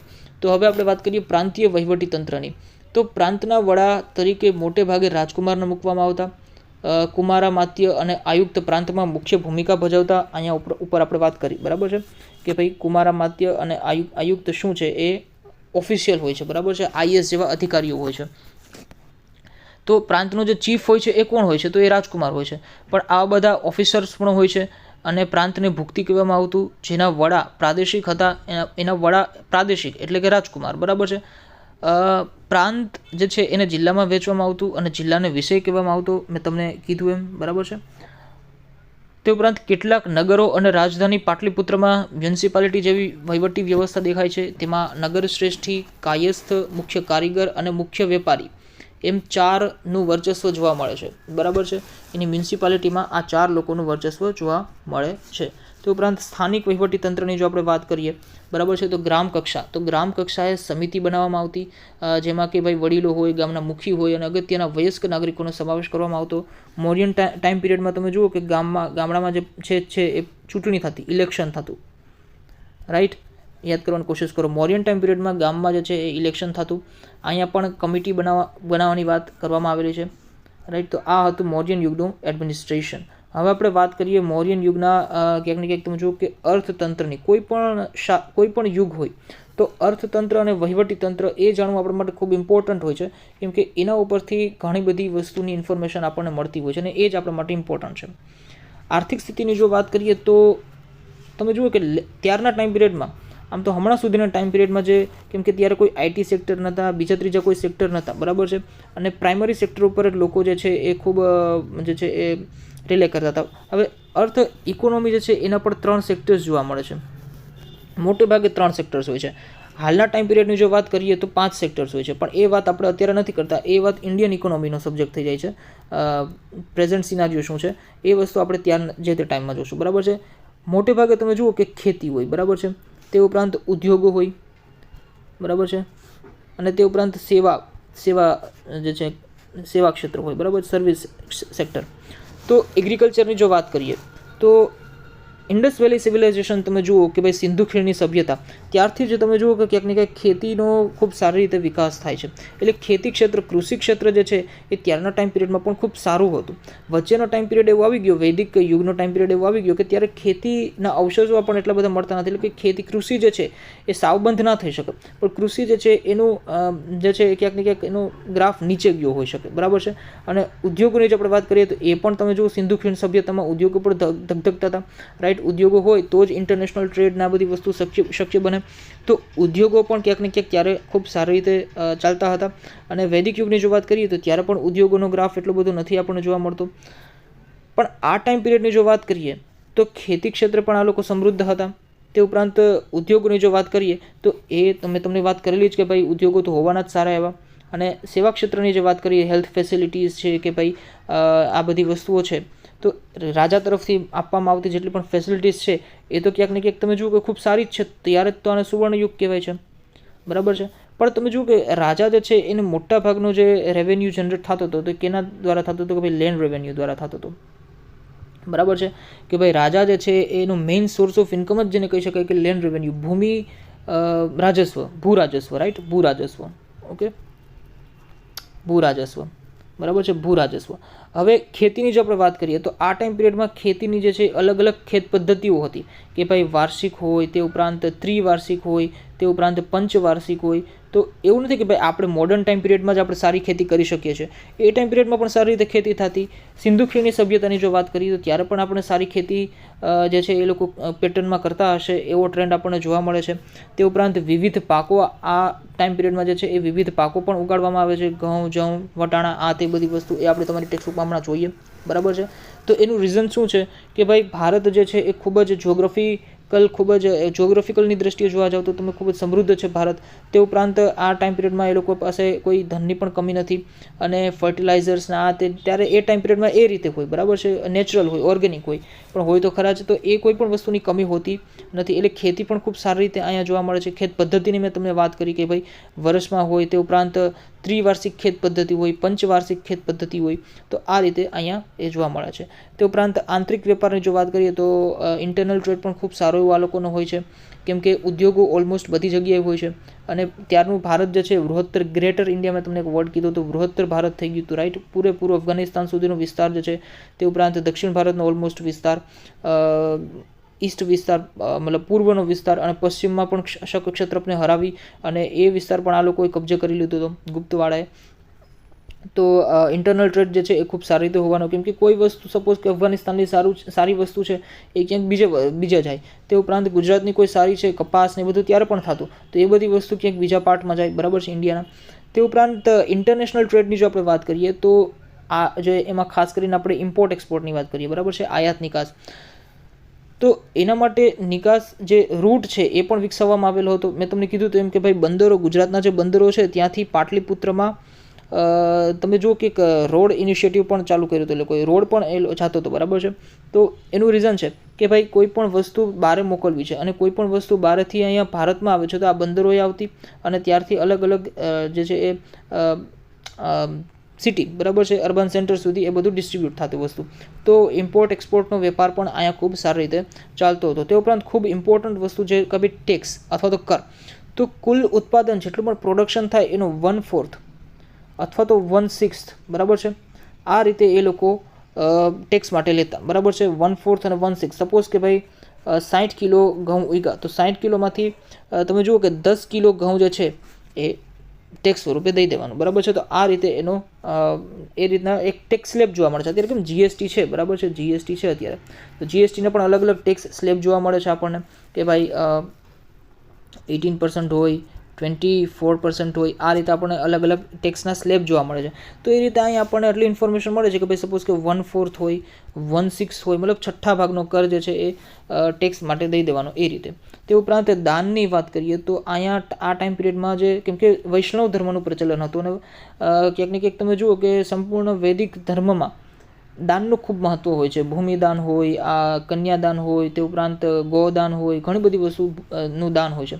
તો આ ટાઈમ પિરિયડમાં પણ શાસકો જે છે એ ગ્રાન્ટ આપતા અથવા દાન આપતા કે ભાઈ બ્રાહ્મણો હોય બરાબર છે, બ્રાહ્મણો હોય તો એને અને મંદિરોને ભૂમિદાન આપવું, એવી ઇન્ફોર્મેશન પણ આપણને અહીંથી જોવા મળે છે. તો ક્યાંક ને ક્યાંક તમે જુઓ કે ઇકોનોમી જે છે એ સ્ટેબલ ઇકોનોમી કહી શકાય. બરાબર છે. વાત કરીએ વાંચીએ તમારી ટેક્સ્ટબુકમાં તો ગુપ્ત યુગ આર્થિક પરિસ્થિતિમાં ભારતનો સુવર્ણ યુગ હતો. ખેતી, આંતરિક વેપાર અને આંતરરાષ્ટ્રીય વેપાર જે છે એ ખૂબ સારી રીતે વિકસ્યા હતા. વિશિષ્ટ ખેત પદ્ધતિની વાત કરીએ તો વાર્ષિક, ત્રિવાર્ષિક અને પંચવાર્ષિક ખેત પદ્ધતિઓ જોવા મળે છે. તે ઉપરાંત ઉત્તર ભારતની જો વાત કરીએ તો ઘઉં, ચોખા, ગાંધારમાં શેરડી, કાશ્મીરમાં દ્રાક્ષ અને કેસર તથા કામરૂપ એટલે શું તો કે ભાઈ આસામ. બરાબર છે. ઓકે, ચલો મેપમાં આપણે જોઈએ. રાઈટ, આ જે તમારી પાસે ભારતનો મેપ છે, ઓકે, ભારતનો આ તમારી પાસે મેપ છે. તમે જુઓ કે એ કહેવા શું માગે છે. આ બધી વસ્તુ જે છે તમે થોડીક ઇગ્નોર કરજો. અહીંયા જે ઇન્ડોસિથિયન કિંગડમ આ બધું છે એને ઇગ્નોર કરીને અહીંયા ક્યાં ક્યાં સ્ટેટ્સ છે ને એ તમે જોવાની કોશિશ કરજો. અને જો તમારી પાસે મેપ હોય, એટલાસ હોય તો તમે એમાં જોવાની કોશિશ કરજો. રાઈટ, કે ભાઈ, અથવા તમારી ટેક્સ્ટબુકમાં જોવાની કોશિશ કરજો. કહેવા માંગે છે કે ઉત્તર ભારત જે છે, ઉત્તરનું ભારત છે એની વિશેની વાત છે. તો ત્યાં ઘઉં, ચોખા અને ગાંધાર જે છે એ પણ જે પશ્ચિમોત્તર ભારતમાં આવે છે, આજનું અફઘાનિસ્તાન અને ગાંધાર, તો ત્યાં શેરડી સારા એવા પ્રમાણમાં થતી. કાશ્મીર જે છે તો ત્યાં દ્રાક્ષ સારા એવા પ્રમાણમાં થતી. બરાબર છે. તે ઉપરાંત કેસર, કાશ્મીરમાં કેસર પણ થતું, આજે પણ થાય છે. કામરૂપની વાત કરવામાં આવેલી છે, એટલે આસામ, નોર્થ ઇસ્ટ રિજન જે છે આસામ, ત્યાંની વાત કરવામાં આવે છે કે ત્યાં નાળિયેર થતા. તે ઉપરાંત બંગાળની વાત કરવામાં આવેલી છે, આ બંગાળ, રાઈટ, આ બંગાળમાં શું કહે છે કે ભાઈ પુષ્કળ પ્રમાણમાં ચોખા થતા હતા. ગુજરાત અને સિંધમાં કપાસનો પાક, આ બધી વસ્તુ અત્યારે પણ આ જ વસ્તુ જે છે એ થાય છે. બરાબર છે. એટલે કોઈ અલગથી યાદ રાખવાની જરૂર નથી, કેમ કે જિયોગ્રાફિકલ કન્ડિશન જે છે એ કોઈ 1000-2000 વર્ષોમાં બદલી ના જાય. બરાબર છે. એ વર્ષોના વર્ષો, યુગોના યુગ સુધી એઝ ઇટ ઇઝ જ જોઈએ. તો ગુજરાતમાં અને સિંધમાં ત્યારે પણ કપાસનો પાક થતો, આજે પણ થાય છે. બંગાળમાં ત્યારે પણ રેશમ થતું, આજે પણ રેશમ થાય છે. બરાબર છે. દક્ષિણ ભારતની જો વાત કરીએ તો મરી મસાલા અને રેશમ અને કપાસનો વેપાર વિકસ્યો હતો. બરાબર છે. તો એ વાત આપણને અહીંયા જોવા મળે છે. તે ઉપરાંત મેં તમને ટેક્સની વાત કરી હતી કે ભાઈ રાજા કુલ ઉત્પાદનનો 6ઠ્ઠો ભાગ કર તરીકે લેતા હતા. એ એક પ્રકારે ટેક્સનો સ્લેબ થઈ ગયો. તે ઉપરાંત બ્રાહ્મણો અને મંદિરોને ભૂમિદાનમાં આપવામાં આવતી હતી. ઇન્ટરનેશનલ ટ્રેડની વાત કરેલી હતી. તો આંતરરાષ્ટ્રીય વેપાર એ ગુપ્ત યુગની વિશેષતા છે. ભારતથી સ્થળ માર્ગે મધ્ય એશિયા થઈને યુરોપ સુધી સુતરાઉ કાપડ, રેશમી કાપડ અને તમે જુઓ ક્યાંક ને ક્યાંક મસાલા નિકાસ થતા હતા. તો ખંભાત, ભરૂચ, સોપારા અને તામ્રલિપ્તિ ક્યાં આવેલું છે તો કે બંગાળમાં આવેલું છે. બરાબર છે. તામ્રલિપ્તિ જે છે એવા આંતરરાષ્ટ્રીય બંદરોના માધ્યમથી વિશ્વના પૂર્વ અને પશ્ચિમ ભાગમાં સુતરાઉ કાપડ, રેશમી કાપડ, મસાલા, તેજાના, ઇમારતી લાકડાની નિકાસ થતી હતી. આ ઇમ્પોર્ટ એક્સપોર્ટની મેં તમને વાત કરેલી હતી. ત્યારે શું વસ્તુ એક્સપોર્ટ થાય છે ને એ તમારી ટેક્સ્ટબુકમાં આપેલું છે, અને ક્યાં ક્યાં બંદરેથી એક્સપોર્ટ થાય છે એ એક વસ્તુ ઇમ્પોર્ટન્ટ છે. બરાબર છે. ઇમ્પોર્ટની જો વાત કરીએ તો સોનું, ચાંદી અને અન્ય ચીજોની જે છે આયાત થતી. કેમ કે ભારતમાં તમે જુઓ કે સોનું, ચાંદી જે છે એનો એટલો બધો ભંડાર જોવા નથી મળતો. બરાબર છે. તો સોના, ચાંદી અને અન્ય જે કિંમતી ધાતુઓ છે એ વસ્તુ ઇમ્પોર્ટ થતી હતી. હવે એનું રીઝન શું છે કે ભાઈ અહીંયા આટલી બધી વસ્તુ થતી, સમૃદ્ધિ હતી, પાક થતા, મસાલા થતા, રેશમી કાપડ થતા. તે ઉપરાંત બધા બંદરો જે છે એકદમ મતલબ સમૃદ્ધ હતા. બરાબર છે. તો એ બધી વસ્તુઓ જે છે એ જાય. બરાબર છે. અને એના રિટર્નમાં શું મળે? રેવન્યુ જનરેટ થાય. તો રેવન્યુ જે છે, રેવન્યુ તરીકે લોકો સામાન્ય કરન્સી જે છે એ ના લે, પણ શું લે તો કે ભાઈ સોનાના સિક્કા, ચાંદીના સિક્કા અથવા સોના ચાંદીની વસ્તુ. એ કારણ કે ત્યારે તમે જુઓ કે બાર્ટર સિસ્ટમ પણ એ ટાઈમમાં પ્રચલિત હતી. બરાબર છે. બાર્ટર સિસ્ટમ એટલે શું તો વસ્તુના બદલામાં વસ્તુ, એ બાર્ટર સિસ્ટમ કહેવાતું હતું. મતલબ સપોઝ કે ફરી એકવાર તમને કહું તો સપોઝ કે કોઈ ઘઉં લીધા તો ઘઉંના બદલામાં ચોખા લઈએ. બરાબર છે. એ બધી વસ્તુ ભારતીય અર્થતંત્ર છે એ ચેપ્ટરમાં એ વસ્તુમાં તમે જોશો કે બાર્ટર સિસ્ટમ જે છે તમને થોડી ડિટેલમાં આપેલું હશે. તે ઉપરાંત હવે આપણે વાત કરીએ એના ધાર્મિક સ્થિતિની, કે ભાઈ ગુપ્ત યુગમાં જે છે એ ધાર્મિક સ્થિતિ કેવી હતી એના વિશેની જો તમને. ઓકે, તો હવે રાજ્ય ધર્મની મેં તમને પહેલાં જ કીધું કે ભાઈ રાજ્ય ધર્મ જે છે આ લોકોનો વૈષ્ણવ હતો. તે ઉપરાંત વૈષ્ણવ, શૈવ, જૈન, બૌદ્ધ ધર્મનો વિકાસ જોવા મળે છે. તમે જુઓ કે આ જ કાળમાં જે છે એ સારો એવો વૈષ્ણવ ધર્મ, શૈવ ધર્મ એનો વિકાસ થાય છે. પણ તે ઉપરાંત બૌદ્ધ ધર્મ જે છે એનો પણ વિકાસ થાય છે, અને જૈન ધર્મ જે છે એનો પણ વિકાસ થાય છે. બૌદ્ધ ધર્મને તો આ ટાઈમ પિરિયડમાં સંરક્ષણ પણ મળે છે, મતલબ જેને કહેવાય કે રાજાઓ દ્વારા એને સંરક્ષણ પણ મળે છે. કેમ કે આ જ ટાઈમ પિરિયડમાં ઘણા બધા બૌદ્ધ મઠો જે છે એ પણ આપણે પાછળ જોઈએ, ઘણા બધા બૌદ્ધ મઠો, અને ખાસ કરીને રાજધાનીમાં જ ઘણા બધા બૌદ્ધ મઠો જે છે એનો વિકાસ થાય છે, એનો ડેવલપમેન્ટનું કામ થાય છે. દક્ષિણ ભારતની વાત કરીએ તો ખાસ કરીને દક્ષિણ ભારત જે છે એમાં શૈવ સંતો હોય એને નૈનાર કહેવાતા. તે ઉપરાંત વૈષ્ણવ સંતો હોય એને આલવાર કહેવાતા. બરાબર છે. એ ઇન્ફોર્મેશન જોવા મળે છે. તે ઉપરાંત આ જ ટાઈમ પિરિયડમાં શક્તિ પૂજા, બરાબર છે, દેવી માતાની પૂજા, તે ઉપરાંત કાર્તિય પૂજા, સૂર્ય પૂજા, આ બધાનું પ્રચલન જે છે એ વધ્યું હતું.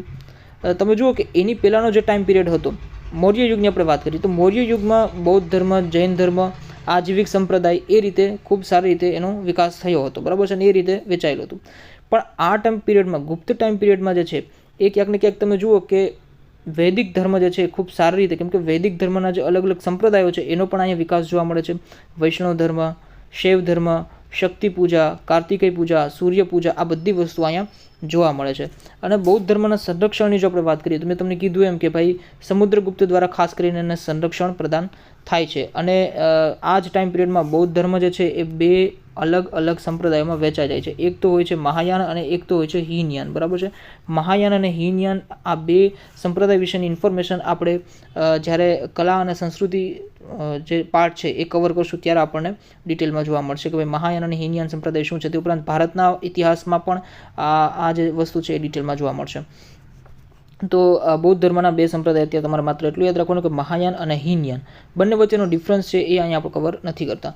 સમુદ્રગુપ્ત દ્વારા બૌદ્ધ ધર્મને સંરક્ષણ આપવામાં આવેલું હતું. તે ઉપરાંત જૈન ધર્મનો પણ સારો વિકાસ જોવા મળે છે. અને બીજું એક લક્ષ્મી દેવી જે છે, બરાબર છે, લક્ષ્મીજી જે છે એ દેવી તરીકે અહીંયા પ્રખ્યાત થયા. આનો ઉલ્લેખ તમે જુઓ ક્યાંક ને ક્યાંક જૂનાગઢના અભિલેખમાં, સ્કંદગુપ્તનો જે જૂનાગઢનો અભિલેખ છે એમાં આનો ઉલ્લેખ જોવા મળે છે, બરાબર છે. તો ટેક્સ્ટબુકમાં આપણે જોઈએ તો ગુપ્ત યુગમાં હિન્દુ ધર્મ અને સંસ્કૃતિ પૂર્ણ કળાએ ખીલેલા જોવા મળે છે. તે ઉપરાંત ગુપ્ત સમ્રાટો વૈષ્ણવ ધર્મને રાજ્ય ધર્મનો દરજ્જો આપતા. પરિણામે વિષ્ણુ અને તેમના અવતારો શ્રી રામ, શ્રી કૃષ્ણ આ સમયમાં મહદઅંશે પૂજાતા. લક્ષ્મી દેવી તરીકે બહુ જ પ્રખ્યાત થયા. આ જ સમયમાં જે છે એ રામાયણ, મહાભારત તેમજ પુરાણોનું પુનઃ સંકલન થયું. એ વાત આપણે સ્ટાર્ટિંગમાં કરેલી હતી. શ્રીમદ ભગવદ્ ગીતા આ સમયે ખૂબ મહત્વપૂર્ણ ગ્રંથ બન્યો. વૈષ્ણવ ધર્મની જેમ જ શૈવ ધર્મ જે છે એ પણ ગુપ્ત કાળમાં વિકસ્યો હતો. મેં તમને કીધું એમ કે ભાઈ વૈષ્ણવ ધર્મ, શૈવ ધર્મ, બૌદ્ધ ધર્મ, જૈન ધર્મ, ઓલમોસ્ટ બધા જ ધર્મ જે છે એ આ કાળમાં વિકસ્યા હતા. રાજ્ય ધર્મ ભલે વૈષ્ણવ હતો અને એ જ કારણથી આને બિનસાંપ્રદાયિક કહેવાય છે, બરાબર છે. અથવા તો કહી શકાય કે આના શાસકો ધર્મ પ્રત્યે અસહિષ્ણુ હતા. તે ઉપરાંત દક્ષિણ ભારત જે છે એમાં શૈવ સંતો નૈનાર કહેવાતા, વૈષ્ણવ સંતો આલવાર કહેવાતા. મહિષાસુર મર્દિની અથવા દુર્ગા જે છે એની પૂજા પણ પ્રચલિત થઈ હતી. સૂર્ય અને કાર્તિકેયની પૂજા જે છે એ પણ પ્રચલિત થઈ હતી. ગુપ્ત યુગમાં બૌદ્ધ ધર્મ અને જૈન ધર્મનો પણ વિકાસ થયો છે. સમુદ્રગુપ્ત બૌદ્ધ ધર્મનો સંરક્ષક હોય છે અને બૌદ્ધ ધર્મના મહાયાન અને હીનયાન એ બે પંથ આ ટાઈમ પિરિયડમાં વિકસે છે. તો આ હતી એના જે કહી શકાય કે રિલિજિયન, ધાર્મિક સ્થિતિ, બરાબર છે.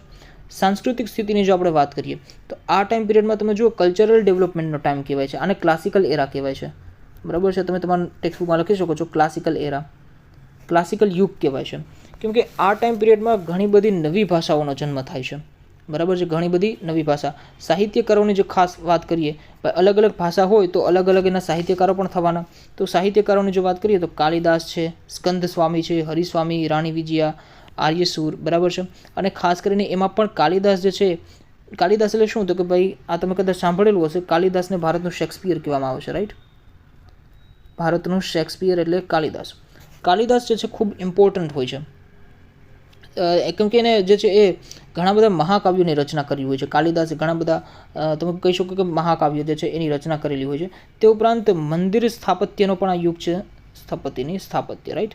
મંદિર સ્થાપત્યનો પણ આ સારો યુગ હોય છે. હવે એના વિશેની ઇન્ફોર્મેશન આપણે ગઈકાલના લેક્ચરમાં પાર્ટ 1માં જોઈ ગયા કે કઈ પ્રકારના મંદિરોને બ્રીફ ઇન્ટ્રોડક્શનમાં તરીકે તમને કીધું. તે ઉપરાંત મૂર્તિકળાનો પણ યુગ હોય છે, બરાબર છે. મૂર્તિકળા, આ બધી કળાઓ શું હોય છે? મૂર્તિકળા, સ્થાપત્ય કળા, મૂર્તિકળાનો યુગ, બરાબર છે.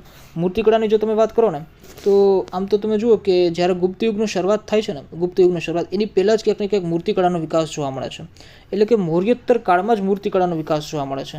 આ તમે કદાચ સાંભળેલું હોય કે ભાઈ ગાંધાર મૂર્તિકળા, મથુરા મૂર્તિકળા, બરાબર છે. તે ઉપરાંત અમરાવતી મૂર્તિની શૈલીઓ, બરાબર છે. આ બધી શૈલીઓ પોસ્ટ મૌર્યન એરામાં જ છે એનો વિકાસ થવા માંડે છે. અને ગુપ્ત યુગમાં પણ એનો વિકાસ એઝ ઇટ ઇઝ રહે જ છે, બરાબર છે. ગુપ્ત યુગમાં એનો વિકાસ અટકી નથી જતો. એટલે મંદિર સ્થાપત્યનો યુગ કહેવાય છે, કેમ કે મંદિર સ્થાપત્ય આ યુગમાં શરૂ થાય છે. મૂર્તિકળા મૌર્યોત્તર કાળમાં શરૂ થઈ જાય છે અને આ કાળમાં મૂર્તિકળાનો વિકાસ થાય છે, બરાબર છે. તો એ રીતે તમે યાદ રાખી શકો છો. તો ગુપ્ત યુગ સાંસ્કૃતિક રીતે ભારતનો સુવર્ણયુગ હતો, આર્થિક રીતે પણ સુવર્ણયુગ હતો અને સાંસ્કૃતિક રીતે પણ સુવર્ણયુગ હતો. આ યુગમાં અનેક નવી ભાષાઓ ઉત્પન્ન થઈ હતી. કાલિદાસ, સ્કંદસ્વામી, હરિસ્વામી અને રાણી વિજયા તથા આર્યસુર આ સમયના મહત્ત્વના સાહિત્યકારો હતા. આ સર્વમાં કાલિદાસ સર્વશ્રેષ્ઠ હતા. કાલિદાસને ભારતના શેક્સપિયર કહેવામાં આવે છે. તેમણે ભારતીય મહાકાવ્યોની કથા વસ્તુ લઈ અભિજ્ઞાન શાકુંતલમ, આ જેટલા પણ ફેક્ટ્સ છે કે ભાઈ કાલિદાસના કયા કયા ગ્રંથો છે એ બધી વસ્તુ તમારી ટેક્સ્ટબુકમાંથી વાંચી અને તમારે ફેક્ટ યાદ રાખવાના છે. બરાબર છે કે ભાઈ અભિજ્ઞાન શાકુંતલમ, રઘુવંશમ, મેઘદૂતમ જેવા મહાકાવ્યોની રચના કરી. ગુપ્ત યુગ એ મંદિર સ્થાપત્યોની રચનાનો યુગ હતો. ગુજરાતમાં તમે જુઓ કે ભાઈ મતલબ આ ગુજરાતના સ્થાપત્યની વાત કરે છે તો ગુજરાતમાં ગોપ મંદિરની વાત આવે છે. ગોપ અને નચના કોઠારનું પાર્વતી મંદિર અને ઝાંસીનું મંદિર એ ભારતના સૌપ્રથમ ઈંટેરી મંદિરો છે. ઈંટેરી મંદિરો એટલે કે ક્યાંક ને ક્યાંક તમે જુઓ કે ગુજરાતનો તમે સ્થાપત્યવાળું જે જોશો બરાબર છે તો એમાં તમને જોવા મળશે કે બ્રિક્સના અથવા તો કહી શકાય કે ઓકે ઈંટથી જે છે એ સ્થાપત્ય કરેલું હોય છે. જનરલી મોટાભાગે ઈંટનો ઉપયોગ કરેલો હોય છે. તો આ બધા ઈંટેરી મંદિરો છે અને આ વિષયનો ક્વેશ્ચન જીપીએસસી 1-2માં પણ તમને ક્વેશ્ચન આવી ગયો છે. બરાબર છે. એઝ ઇટ ઇઝ આમાં જે લાઈન આપેલી છે એ જ લાઈન એમાં MCQ તરીકે આવેલી હતી. તો 1-2માં પણ આ ક્વેશ્ચન પૂછાઈ ગયેલો છે. તે ઉપરાંત ગુપ્તયુગ આ દ્રષ્ટિએ મંદિર સ્થાપત્યની શરૂઆત દર્શાવે છે. દુર્ગા, બુદ્ધ, કૃષ્ણ અને શિવની મૂર્તિઓ આ કાળે મોટા પ્રમાણમાં બની છે. તો મેં તમને એમ કીધું કે ભાઈ મૂર્તિકળાનો પણ આમાં સારી રીતે વિકાસ થયો છે. તો વાત કરીએ હવે તે ટાઈમ પિરિયડના સાયન્સ એન્ડ ટેકનોલોજીની કે ભાઈ સાયન્સ ક્ષેત્રે શું આ લોકોનું યોગદાન રહ્યું. બરાબર છે ગુપ્ત યુગવાળાનું. તો સાયન્સમાં તમે જુઓ કે ભાઈ કેમ કે એ મેં તમને પહેલાં જ કીધું કે ભાઈ રાજ દરબારમાં છે એ સારા સારા વૈજ્ઞાનિકો તે ઉપરાંત સાહિત્યકારો આ બધાને એને દરજ્જો આપ્યો હતો, એક સ્થાન આપેલું હતું. તો એ બધા રિસર્ચ ફિલ્ડમાં પણ સારું એવું કામ કરે છે. આર્યભટ્ટની જો તમે વાત કરો તો બધાને ખબર હશે કે શૂન્યની શોધ કરેલી છે આર્યભટ્ટે. બરાબર છે. તે ઉપરાંત દશાંશ પદ્ધતિની પણ શોધ કરેલી છે. બરાબર છે. તો મેથમેટિક્સમાં અને ખાસ કરીને તમે જુઓ કે ટ્રિગ્નોમેટ્રીમાં આર્યભટ્ટનું યોગદાન ખૂબ સારું એવું જોવા મળે છે. તે ઉપરાંત વરાહમિરની જો વાત કરીએ તો એસ્ટ્રોલોજીનો પણ અહીંયા વિકાસ થયો. અત્યારે આપણે એસ્ટ્રોલોજી, એસ્ટ્રોનોમી આ બધી વસ્તુઓ જે છે એ ભણીએ જ છીએ. બરાબર છે. જ્યોતિષ કયો કે ખગોળ કયો આ બધી વસ્તુઓ અત્યારે પણ છે. પણ એ બધાનો વિકાસ અને ક્યાંક ને ક્યાંક રચના તમે જુઓ કે એ ટાઈમ પિરિયડમાં એટલે કે ભારતના ઇતિહાસમાં જોવા મળે છે. એસ્ટ્રોલોજીની જો વાત કરીએ તો સારી રીતે ભાઈ સૂર્ય કોના કેન્દ્રમાં છે, તે ઉપરાંત બ્રહ્માંડના કેન્દ્રમાં શું છે, બ્રહ્માંડ કેટલા છે, બધી ઇન્ફોર્મેશન અત્યારે તો આપણે હબલ ટેલિસ્કોપ આ છે, નાસા છે, બધી ઇસરો છે એ બધા રિસર્ચ કરીને બધું લે છે. પણ ત્યારના ટાઈમ પિરિયડમાં પણ આ બધી વસ્તુઓ ક્યાંક ને ક્યાંક શોધાઈ ગઈ હતી અને આના ઉપરના મોટા મોટા ગ્રંથો પણ ભારતીય ઇતિહાસમાં જોવા મળે છે. તે ઉપરાંત વાઘભટ્ટની જો આપણે વાત કરીએ તો અત્યારે જેને આપણે મેડિકલ સાયન્સ કહીએ છીએ. બરાબર છે. એ જ રીતે ત્યારે એને આયુર્વેદમાં પણ ખૂબ સારું એવું યોગદાન દીધું હતું. આયુર્વેદ એટલે આયુર્વેદ એટલે કે શું, શરીર રચનાનું વિજ્ઞાન. બરાબર છે કે ભાઈ અલગ અલગ રોગો હોય આ હોય તો એના માટેનું વિજ્ઞાન. જો તમે હેલ્થ ફેસિલિટીઝની વાત કરો તો અત્યારના આપણે 3 પ્રકારે હેલ્થ ફેસિલિટીઝ મોટાભાગે જોવા મળતી હોય છે. કાં તો તમે મેડિકલ સાયન્સની હેલ્પ લ્યો. બરાબર છે. મેડિકલ સાયન્સની, કાં તો આયુર્વેદની તમે હેલ્પ લ્યો આયુર્વેદની, અથવા તો તમે હોમિયોપેથીની હેલ્પ લ્યો. બરાબર છે. કોઈ પણ તમને રોગ થયો તો 3માંથી કોઈ પણ એક મેથડની તમે હેલ્પ લ્યો. જનરલી મોટા ભાગે તમે જોવા મળશે કે ભાઈ 3 મેથડ અત્યારે પ્રચલનમાં છે. તો એમાંનું આયુર્વેદ જે છે એને એન્શન્ટ સાયન્સનું કહેવાય કે મેડિકલ સાયન્સ. બરાબર છે. એન્શન્ટ ઇન્ડિયાનું મેડિકલ સાયન્સ. આનો જે આયુર્વેદનો વિકાસ છે એ આ ટાઈમ પિરિયડમાં ખૂબ સારી રીતે થયો હતો. વાઘભટ્ટનું એક અષ્ટાંગ સંહિતા નામનું એક બુક આવે છે. એ બુક ખૂબ જ ઇમ્પોર્ટન્ટ છે અને ક્યાંક ને ક્યાંક તમે જુઓ કે મેં પણ એ બુકને વાંચવાની ઘણી વખત ટ્રાય કરેલી છે. ઘણી બધી સારી એમાં મતલબ સમજ આપેલી છે કે શરીર વિશેની એક સમજ તમારી ડેવલપ થાય. બરાબર છે. આયુર્વેદના સ્ટુડન્ટ્સ હોય એ લોકોને તો ખાસ વાંચવી જ જોઈએ. તો વાઘભટ્ટનું જે છે આયુર્વેદ અષ્ટાંગ હૃદયમ જે છે ગ્રંથ એ ખૂબ ઇમ્પોર્ટન્ટ છે. એની પણ રચના આ ટાઈમ પિરિયડમાં થઈ. એડવાન્સ રિસર્ચની જો આપણે વાત કરીએ, રાઈટ, એડવાન્સ રિસર્ચ શું હોઈ શકે તો ભાઈ માણસનું તો એ લોકોએ રિસર્ચ કર્યું. બરાબર છે, કરતા હોય છે. પણ હાથી અને ઘોડાની પણ દવાઓ શોધાઈ ગઈ. મતલબ એક રીતે કહી શકો કે હાથી અને ઘોડામાં પણ ક્યાંક ને ક્યાંક તમે જુઓ કે કોઈ પણ રોગ થાય, કેમ કે હાથી અને ઘોડા ઇમ્પોર્ટન્ટ. બરાબર છે. દરેક સેનામાં હાથી અને ઘોડાનું ઇમ્પોર્ટન્સ ખૂબ વધારે હોય છે ત્યારના ટાઈમ પિરિયડમાં. અને એના માટેના ચીફ પણ મેં તમને પાછળ વાત કરી કે એના માટેના ચીફ પણ એ લોકોએ રાખેલા હતા કે ભાઈ હાથીની સેનાના ચીફ અલગ, ઘોડાની સેનાના ચીફ અલગ. બરાબર છે. તો એના માટેની પણ દવાઓ શોધાઈ ગઈ હતી. કેમિસ્ટ્રીની વાત કરીએ, કેમિકલ એન્જિનિયરિંગની વાત કરીએ તો એક એનો વિકાસ દર્શાવે છે. એનો માટે એક જ એક્ઝામ્પલ કાફી છે કે ભાઈ મહેરોલીનો લોહસ્તંભ. બરાબર છે. કે જેને આપણે આયર્ન પિલર કહીએ છીએ. Iron pillar. બરાબર છે. મહેરોલીનો લોહસ્તંભ કે જેને આજ દિવસ સુધી કાટ નથી લાગ્યો. તો એ રીતે કેટલું કેમિકલ એન્જિનિયરિંગ અથવા કેમિસ્ટ્રીનો જે છે એ વિકાસ એ ફિલ્ડમાં એ લોકોનું રિસર્ચ જે છે એનો એક્ઝામ્પલ દર્શાવે છે. તો આ વસ્તુ તમે ક્યાંક ને ક્યાંક છે યાદ રાખી લેજો. બરાબર છે. તો વિજ્ઞાનની સ્થિતિની જો આપણે વાત કરીએ તો મહાન વૈજ્ઞાનિકોમાં આર્યભટ્ટ, વરાહમિહિર આ સમયમાં થયા. આર્યભટ્ટે શૂન્ય અને દશાંશ પદ્ધતિની શોધ કરી. વરાહમિહિરે બૃહદ સંહિતા નામનો ખગોળશાસ્ત્રને લગતો મહત્વપૂર્ણ ગ્રંથ લખ્યો. વરાહમિહિરે જો વાત કરીએ તો બૃહદ સંહિતા, બરાબર છે. તે ઉપરાંત વાઘભટ્ટે આયુર્વેદિક ક્ષેત્રે અષ્ટાંગ હૃદય સંહિતા નામનો મહાન ગ્રંથ લખ્યો. આ કાળે મનુષ્યો અને પ્રાણીઓ માટે વૈદક શાસ્ત્ર વિકસ્યું હતું. હાથી ઘોડાની પણ દવાઓ જે છે હવે શોધાઈ ગઈ. એડવાન્સ રિસર્ચ એ લોકોનું.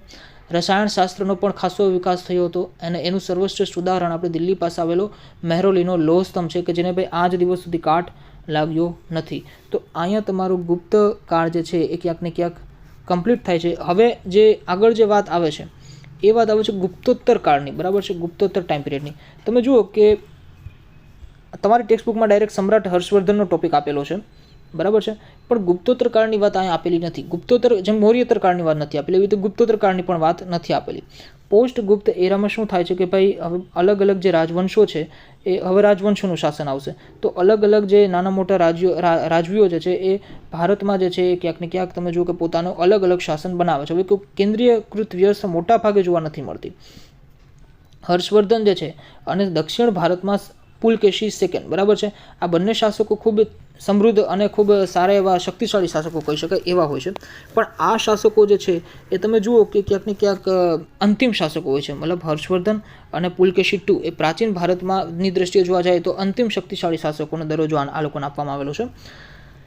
The reason behind this thing કે ભાઈ આના પછી રાજપૂત યુગનું શાસન આવશે અને રાજપૂત યુગમાં તમે જુઓ કે અલગ અલગ જગ્યાએ લોકો અલગ અલગ રીતે શાસન કરશે, બરાબર છે. તો એ બધી વસ્તુ છે કે ભાઈ ગુપ્ત યુગ બાદ જે છે એ નોર્થન ઇન્ડિયા, બરાબર છે, ઉત્તર ભારત, ઉત્તરનો જેટલો પણ વિસ્તાર છે ભારતમાં, ઉત્તરનો જેટલો પણ વિસ્તાર છે એ નાના મોટા રાજ્યોમાં વેચાઈ જાય છે. જેમ કે ભાઈ માળવા છે, તે ઉપરાંત વલ્લભી છે, હુણ છે, થાણેસરના વર્ધન રાજવંશો છે. આ હુણ વિશે તો મેં તમને વાત કરી કે ભાઈ હુણોએ જે છે એ આક્રમણ કરી અને ગુપ્ત યુગ જે છે એ એનો ધી એન્ડ લાવ્યો હતો, બરાબર છે. તે ઉપરાંત થાણેસર જે છે એના વર્ધન રાજવંશ છે, પુષ્યભૂતિ વંશ જેને કહે છે, અને એની જ વાત આપણે કરવાની છે. થાણેસરના જે વર્ધન વંશ છે એની જ વાત આપણે કરવાની છે. એમાં જ જે છે એ સમ્રાટ હર્ષવર્ધન આવે છે. તો અલગ અલગ ગુપ્ત યુગ બાદ જે છે માળવા રીજન છે તો એનો અલગ શાસક હોય છે, વલ્લભીનો અલગ હોય છે, હુણોએ આક્રમણ કરેલું તો એ પણ અલગ જગ્યાએ શાસન કરે છે. અને થાણેસર એટલે શું તો કે ભાઈ હરિયાણાનો વિસ્તાર. આજે ભારતના મેપમાં તમે જુઓ તો હરિયાણાનો જેટલો પણ વિસ્તાર છે, દિલ્હી હરિયાણાનો વિસ્તાર, એ થાણેસરના વર્ધન રાજવંશ ત્યાં રાજ કરતા હોય છે, બરાબર છે. તો થાણેસરમાં જે વર્ધન રાજવંશ હોય છે એમાં એક શાસક આવે છે મતલબ પુષ્યભૂતિ વંશમાં તો પ્રભાકર વર્ધન, બરાબર છે. તો પ્રભાકર વર્ધન એને પુષ્યભૂતિ વંશનો શાસક છે. પહેલો શાસક નથી આ પ્રભાકર વર્ધન, પણ પહેલા શાસકની આપણે કોઈ અત્યારે ચર્ચા કરવાની જરૂરત પણ રહેતી નથી, બરાબર છે.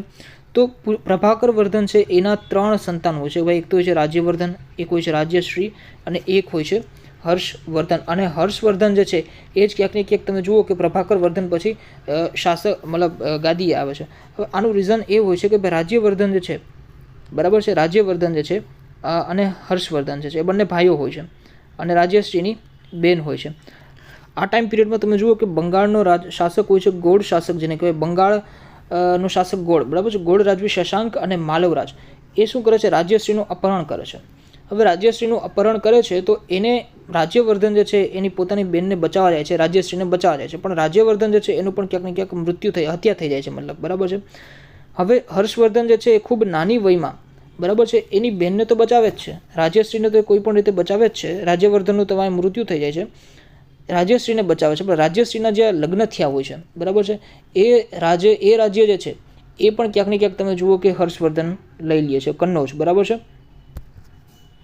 ઓકે, સપોઝ કે રાજ્યશ્રી છે, બરાબર છે, એ કન્નૌજના રાજાને ત્યાં એના લગ્ન થાય છે. હવે રાજ્યશ્રી જે છે એને ગૌડ રાજવી શશાંક અને ક્યાંક ને ક્યાંક તમે જો એનું નામ છે માલવરાજ, તમારી ટેક્સ્ટબુકમાં આપેલું છે, બરાબર છે. આ બંને શાસકો જે છે એ રાજ્યશ્રીનું અપહરણ કરે છે. તો રાજ્યવર્ધન જે છે પોતાની બેનને બચાવવા જાય છે પણ એનું તો મૃત્યુ જ થઈ જાય છે, બરાબર છે. હવે હર્ષવર્ધન જે છે એ રાજ્યશ્રીને બચાવી તો લે છે પણ રાજ્યશ્રીના પતિનું પણ મૃત્યુ થઈ જાય છે. જે કન્નૌજનો શાસક હોય છે એનું પણ મૃત્યુ થઈ જાય છે. તો હવે કન્નૌજ અને થાનેસર આ બંનેની રિસ્પોન્સિબિલિટી જે છે એ હર્ષવર્ધન પોતે લઈ લે છે, એટલે કે એની બેનનું જે રાજ્ય છે એ પણ હર્ષવર્ધન લઈ લે છે. તો આવી કંઈક સ્ટોરી છે. આ સ્ટોરી ખૂબ લાંબી છે બટ અહીંયા મેં તમને ટૂંકમાં તમને કહી દીધું. હવે 606 AD સમ્રાટ હર્ષવર્ધનનો જે છે એ રાજ્યાભિષેક થાય છે અને તમે જુઓ કે હર્ષ જે છે એના ટાઈમ પિરિયડમાં જ પુલકેશી II દક્ષિણ ભારતમાં જે છે પુલકેશી ટુનું શાસન હોય છે. પુલકેશી ટુ અને હર્ષ વચ્ચે ખૂબ સારું એવું યુદ્ધ થાય છે અને ત્યારે ડિસાઇડ થાય છે, યુદ્ધમાં એક સંધિ થાય છે, બરાબર છે, કે નર્મદા નદી જે છે, ઓકે, ભારતના મેપમાં પાછું આપણે જોઈએ તો તમે જુઓ કે ભાઈ દક્ષિણ ભારતનો જેટલો પણ વિસ્તાર છે, બરાબર છે, અહીં પુલકેશી ટુ હોય છે, ઉત્તર ભારતમાં હર્ષ હોય છે અને ગુજરાતમાં જે નર્મદા નદી અહીંયા ક્યાંક વહે છે, બરાબર છે, નર્મદા નદી, બરાબર છે. તો નર્મદા નદીની જે આપણે વાત કરીએ તો સંધિ થાય છે, આ બંને વચ્ચે પહેલાં યુદ્ધ થાય છે અને યુદ્ધમાં પછી સંધિ થાય છે કે ભાઈ મતલબ હર્ષવર્ધન હારી જાય છે, એટલે સંધિ મુજબ કે ભાઈ નર્મદા નદીનો જેટલો પણ ઉપરનો વિસ્તાર છે ત્યાં હર્ષ શાસન કરશે અને નર્મદા નદીનો જેટલો પણ નીચલો વિસ્તાર છે ત્યાં પુલકેશી ટુનું શાસન હશે અને બંને એકબીજાના શાસનમાં ઇન્ટરફિયર નહીં કરે એવી સંધિ થાય છે, એવું એગ્રીમેન્ટ થાય છે, બરાબર છે. તો એ રીતે ઓકે, બરાબર છે. તો એ રીતે તમને જોવા મળે છે. તે ઉપરાંત સાંસ્કૃતિક પ્રદાનની જો આપણે વાત કરીએ, મેં તમને કીધું કે ભાઈ પ્રાચીન ભારતના છેલ્લા મહાન સમ્રાટ હોય છે. સાંસ્કૃતિક પ્રદાનની જો આપણે વાત કરીએ તો ચીની યાત્રાળુઓ આ ટાઈમ પિરિયડમાં પણ આવે છે અને ખાસ કરીને યુએન સાંગનું નામ જે છે એ ખૂબ ઇમ્પોર્ટન્ટ છે. તો યુએન સાંગ જે છે એના દરબારમાં આવે છે અને ઘણી બધી વસ્તુને ઓબ્ઝર્વ કરે છે અને એ પણ સમ્રાટ હર્ષવર્ધનના ટાઈમ પિરિયડનું જે ઇન્ડિયા છે ત્યારની સોશિયલ સિચ્યુએશન કેવી હોય છે, કલ્ચરલ ડેવલપમેન્ટ, તે ઉપરાંત પોલિટિકલ સિસ્ટમ, આ બધી વસ્તુની એ જે છે એ ખૂબ ને ખૂબ વખાણ કરે છે ચીની યાત્રુ યુએન સાંગ, બરાબર છે. તે ઉપરાંત તેમના ધર્મની માહિતી પણ મળે છે કે ભાઈ આ ટાઈમ પિરિયડમાં તમે જુઓ કે શૈવ ધર્મ અને બૌદ્ધ ધર્મ જે છે એ ખૂબ પ્રચલનમાં હોય છે. વૈષ્ણવ ધર્મ ગુપ્ત યુગમાં તમે જોઈ ગયા કે ભાઈ વૈષ્ણવ ધર્મ ખૂબ સારો એનો રાજધર્મ હતો, પણ આ ટાઈમ પિરિયડમાં તમે જુઓ કે શૈવ ધર્મ અને બૌદ્ધ ધર્મ એના ચરમ સીમાઓ પર હોય છે. બૌદ્ધ ધર્મની જો વાત કરો ને તો આ ટાઈમ પિરિયડમાં તમે જુઓ કે બૌદ્ધ ધર્મ પરિષદનું પણ આયોજન થતું હતું. હર્ષના ટાઈમ પિરિયડમાં બૌદ્ધ ધર્મ પરિષદનું પણ આયોજન થતું હતું. મેં તમને ધર્મ પરિષદ વિશે વાત કરેલી હતી બુદ્ધ ચેપ્ટર નંબર 5માં, કે જે ભાઈ ભગવાન બુદ્ધનું અને મહાવીર સ્વામીનું ચેપ્ટર હતું, ત્યાં મેં તમને બુદ્ધિસ્ટ કાઉન્સિલ વિશે ડિટેલમાં વાત કરેલી હતી, બરાબર છે. તો બૌદ્ધ ધર્મની એક ધર્મ પરિષદ હર્ષના ટાઈમ પિરિયડમાં પણ થાય છે અને કેમ કે આ ટાઈમ પિરિયડમાં બૌદ્ધ ધર્મ ખૂબ સારી રીતે વિકાસ થતો બૌદ્ધ ધર્મનો, બરાબર છે. તે ઉપરાંત તમે વાત કરો કે સાહિત્ય અને કલા ક્ષેત્રે તો બાણભટ્ટ જે છે એના રાજ દરબારમાં એના કવિ હતા, બરાબર છે. સાહિત્ય, કળા, વિદ્યા બધા પ્રત્યે હર્ષવર્ધન જે છે એ અનુરાગ ધરાવતો હતો. નાલંદા વિદ્યાપીઠની મેં તમને ગયા લેક્ચરમાં વાત કરેલી હતી, બરાબર છે, કે નાલંદા વિદ્યાપીઠ છે એ બુદ્ધિઝમને ઘણું બધું પ્રમોટ કરતું હતું, બરાબર છે. તો આ ટાઈમ પિરિયડમાં હર્ષવર્ધન જે છે એ નાલંદા વિદ્યાપીઠને પણ ગ્રાન્ટ આપતો હતો, દાન આપતો હતો, બરાબર છે. અને ખાસ કરીને મેં તમને કીધું એમ કે ભાઈ બૌદ્ધ ધર્મનો અહીંયા સારો વિકાસ થાય છે, તો એનું એક રીઝન એ હતું કે ભાઈ નાલંદા વિદ્યાપીઠનો જે છે એનો પણ વિકાસ થાય છે. નાલંદા વિદ્યાપીઠનો વિકાસ એટલે અલ્ટિમેટલી બૌદ્ધ ધર્મનો વિકાસ, બરાબર છે, કેમ કે બૌદ્ધ ધર્મને લગતી જેટલી પણ વિદ્યા છે એનો પણ અહીંયા સારી રીતે વિકાસ થાય છે. તમે જુઓ કે મોટાભાગના ચીની યાત્રાળુઓ જે છે એ નાલંદા વિદ્યાપીઠમાં સ્ટડી કરવા માટે આવે છે અને ખાસ કરીને બુદ્ધિઝમને જ સ્ટડી કરતા હોય છે, બરાબર છે. તે ઉપરાંત ઇન્ટરનેશનલ રિલેશનની જો આપણે વાત કરીએ, હર્ષના આંતરરાષ્ટ્રીય સંબંધોની જો આપણે વાત કરીએ તો એ ક્યાંક ને ક્યાંક તમે જો ચાઇના સાથેના સારા એવા સંબંધો હોય છે, બરાબર છે. હર્ષના ચાઇના સાથેના સંબંધોની વાત આપણને જોવા મળે છે. તો આ હર્ષ વિશેની ઇન્ફોર્મેશન તમારી ટેક્સ્ટબુકમાં આપેલી હતી, એના ઉપરથી મેં તમને સમજવાની કોશિશ કરી. તો વાત કરીએ આપણે, મતલબ વાંચીએ આપણે ટેક્સ્ટબુકમાં તમારી કે ભાઈ ગુપ્ત યુગ પછી પ્રાચીન ભારતના મહત્વપૂર્ણ રાજ્યોમાં હર્ષવર્ધનનું રાજ્ય ગણાય છે. તેઓ થાણેસરના પુષ્યભૂતિ વંશના હતા. પ્રભાકર વર્ધનના પુત્ર રાજ્યવર્ધન અને હર્ષવર્ધન હતા. ઓકે, પ્રભાકર વર્ધનના જો પુત્રોની વાત કરીએ તો રાજ્યવર્ધન અને હર્ષવર્ધન, અને એની પુત્રીની જો વાત કરીએ તો રાજ્યશ્રી, બરાબર છે. તો જ્યારે તેમની પુત્રી રાજ્યશ્રી હતી, રાજ્યશ્રી કનોજના રાજા ધ્રુવ વર્માને પરણી હતી, બરાબર છે. હવે આ ટાઈમ પિરિયડમાં ગૌડ રાજવી શશાંક અને માલવ રાજે રાજ્યશ્રીનું અપહરણ કરી રાજ્ય પર આક્રમણ કરતા મોટી ઇમરજન્સી ઊભી થઈ, કટોકટી ઊભી થઈ. રાજ્યવર્ધનનું મૃત્યુ રાજ્યશ્રીને બચાવવા જતાં થયું. આવી કટોકટીભરી સ્થિતિમાં ઈસવીસન 606 એડીમાં, એટલે કે ઈસવીસન 606માં સમ્રાટ હર્ષે રાજ્યારોહણ કર્યું. તેમણે રાજ્યશ્રીને બચાવ્યા. એટલું જ નહીં, રાજ્યશ્રીનું રાજ્ય કનૌજ અને થાણેસર એમ બંને રાજ્ય જે છે પોતાનું યોગ્ય શાસન શરૂ કર્યું. બંને મેં તમને કીધું કે ભાઈ બંનેમાં હવે હર્ષવર્ધન જે છે એ શાસન કરે છે. હર્ષવર્ધન પ્રાચીન ભારતના છેલ્લા મહાન સમ્રાટ હતા, મેં તમને એ પણ વાત કરેલી. તેમણે મગધ, ઓડિશા, સારસ્વત, ગૌડ, મિથિલા સુધી પોતાનું સામ્રાજ્ય જે છે ફેલાવ્યું હતું. ભારતના મેપની જો તમે વાત કરો, બરાબર છે, ભારતના મેપની જો તમે વાત કરો તો મગધ જે છે એ તો તમને બધાને ખબર છે, પણ ઓડિશા ક્યાં હોય છે તો કે પૂર્વ ભારતની વાત છે, બરાબર છે. બંગાળ, ઓડિશા, ગૌડ એટલે બંગાળ, બરાબર છે. તો ઓડિશા, સારસ્વત, ગૌડ અને મિથિલા સુધી પોતાનું સામ્રાજ્ય ફેલાયેલું હતું. તેમાં સમકાલીન રાજ્યમાં વલ્લભીના મૈત્રક રાજા ધ્રુવસેન તેના જમાઈ હતા. વલ્લભી એટલે ક્યાંક ને ક્યાંક તમે ગુજરાતની આસપાસનો વિસ્તાર, બરાબર છે. દક્ષિણમાં પુલકેશી, દક્ષિણ એટલે દક્ષિણ ભારત, પુલકેશી બીજો સૌથી શક્તિશાળી રાજા હતો. હર્ષવર્ધન અને પુલકેશી વચ્ચે થયેલા નર્મદાના યુદ્ધમાં સમ્રાટ હર્ષનો પરાજય થયો અને હર્ષ મોટે ભાગે નર્મદાથી ઉત્તરના શક્તિશાળી રાજા ગણાતા હતા, કેમ કે સંધિ મુજબ હર્ષ જે છે હવે દક્ષિણ ભારતમાં ના જઈ શકે અને પુલકેશી છે ઉત્તર ભારતમાં ના જઈ શકે, એવી એગ્રીમેન્ટ થયા હતા બંને વચ્ચે, બરાબર છે. સમ્રાટ હર્ષનું સાંસ્કૃતિક પ્રદાન ખૂબ જ અગત્યનું હતું. તેના સમયમાં મહાન ચીની યાત્રી યુએનસાંગ ભારત આવ્યા હતા, તેમના રાજ દરબારમાં રહ્યા હતા. હર્ષ જે છે મોટે ભાગે તમે જુઓ કે શૈવ ભક્ત જોવા મળે છે, બરાબર છે, પણ પછી એ બૌદ્ધ ધર્મ પણ એક્સેપ્ટ કરે છે અને બૌદ્ધ ધર્મનો મહાન અનુયાયી પણ બને છે. તેમણે કનૌજમાં યુએનસાંગના અધ્યક્ષપદે એક ધર્મ પરિષદનું આયોજન કરાવ્યું હતું. આ બુદ્ધિસ્ટ કાઉન્સિલ જે છે એનું પ્રેસિડેન્ટ એમાં હોય છે યુએનસાંગ, બરાબર છે, કે ચીની યાત્રાળુ હોય છે. તે ઉપરાંત તેમણે કન્નૌજમાં યુએનસાંગના અધ્યક્ષપદે એક ધર્મ પરિષદનું આયોજન કર્યું. બુદ્ધની પ્રતિમાને હાથીની અંબાડી પર મૂકી તેની પૂજા કરાવી અને સ્થાપિત કરી હતી. આ ટાઈમ પિરિયડમાં મહાયાન અને હિનયાન સંપ્રદાયો વિશે આ પરિષદમાં ગોષ્ઠી યોજાઈ હતી, બરાબર છે. એટલે કે બુદ્ધિસ્ટ કાઉન્સિલની જો આપણે વાત કરીએ તો એમાં મહાયાન અને હિનયાન સંપ્રદાયની જે છે મોટે ભાગે ચર્ચા કરવામાં આવેલી હતી, એના માટેનું કાઉન્સિલ હતું, બરાબર છે. સમ્રાટ હર્ષની જો આપણે વાત કરીએ તો સાહિત્ય, કલા અને વિદ્યા પ્રત્યે અનુરાગ રાખતો હતો. તેના દરબારમાં મહાન કવિ બાણભટ્ટ સંકળાયેલા હતા. ગુપ્ત યુગના શાસનની જો આપણે વાત કરીએ તો ત્યારે મેં તમને કીધું હતું કે ભાઈ રાજ દરબારમાં જે છે મોટા મોટા કવિ, સાહિત્યકારો અને વૈજ્ઞાનિકોને એને આશ્રય આપેલો હતો. હર્ષવર્ધને પણ એવું જ કંઈક કામ કરેલું હતું. એમના મહાન કવિની જો વાત કરીએ તો બાણભટ્ટ, કે જેમણે બાણભટ્ટનું હર્ષચરિતમ અને કાદંબરી આવા સંસ્કૃત સાહિત્યના મહાન ગ્રંથો પણ લખાયા હતા. મયુર ભટ્ટ અને કવિ જયસેન પણ હર્ષના સમયના મહાન કવિઓ હતા. સમ્રાટ હર્ષ પોતે પણ ઉચ્ચ કોટીના એક સાહિત્યકાર હતા. તેમણે પ્રિયદર્શિકા અને રત્નાવલી, તમે જુઓ કે ગુપ્ત યુગની જો આપણે વાત કરીએ તો એમાં પણ સમુદ્રગુપ્ત જે છે એ પણ કંઈક કાવ્ય પ્રત્યે, મતલબ જેને કહી શકાય કે કવિ હોય છે, બરાબર છે, કે કાવ્ય એને ઘણા બધા કાવ્યોની રચના કરી હતી. સમ્રાટ હર્ષ પણ ઉચ્ચ કોટીનો સાહિત્યકાર હોય છે, બરાબર છે, પોતે જ સાહિત્યકાર હોય છે, એટલે સાહિત્યનો વિકાસ તો થવાનો જ.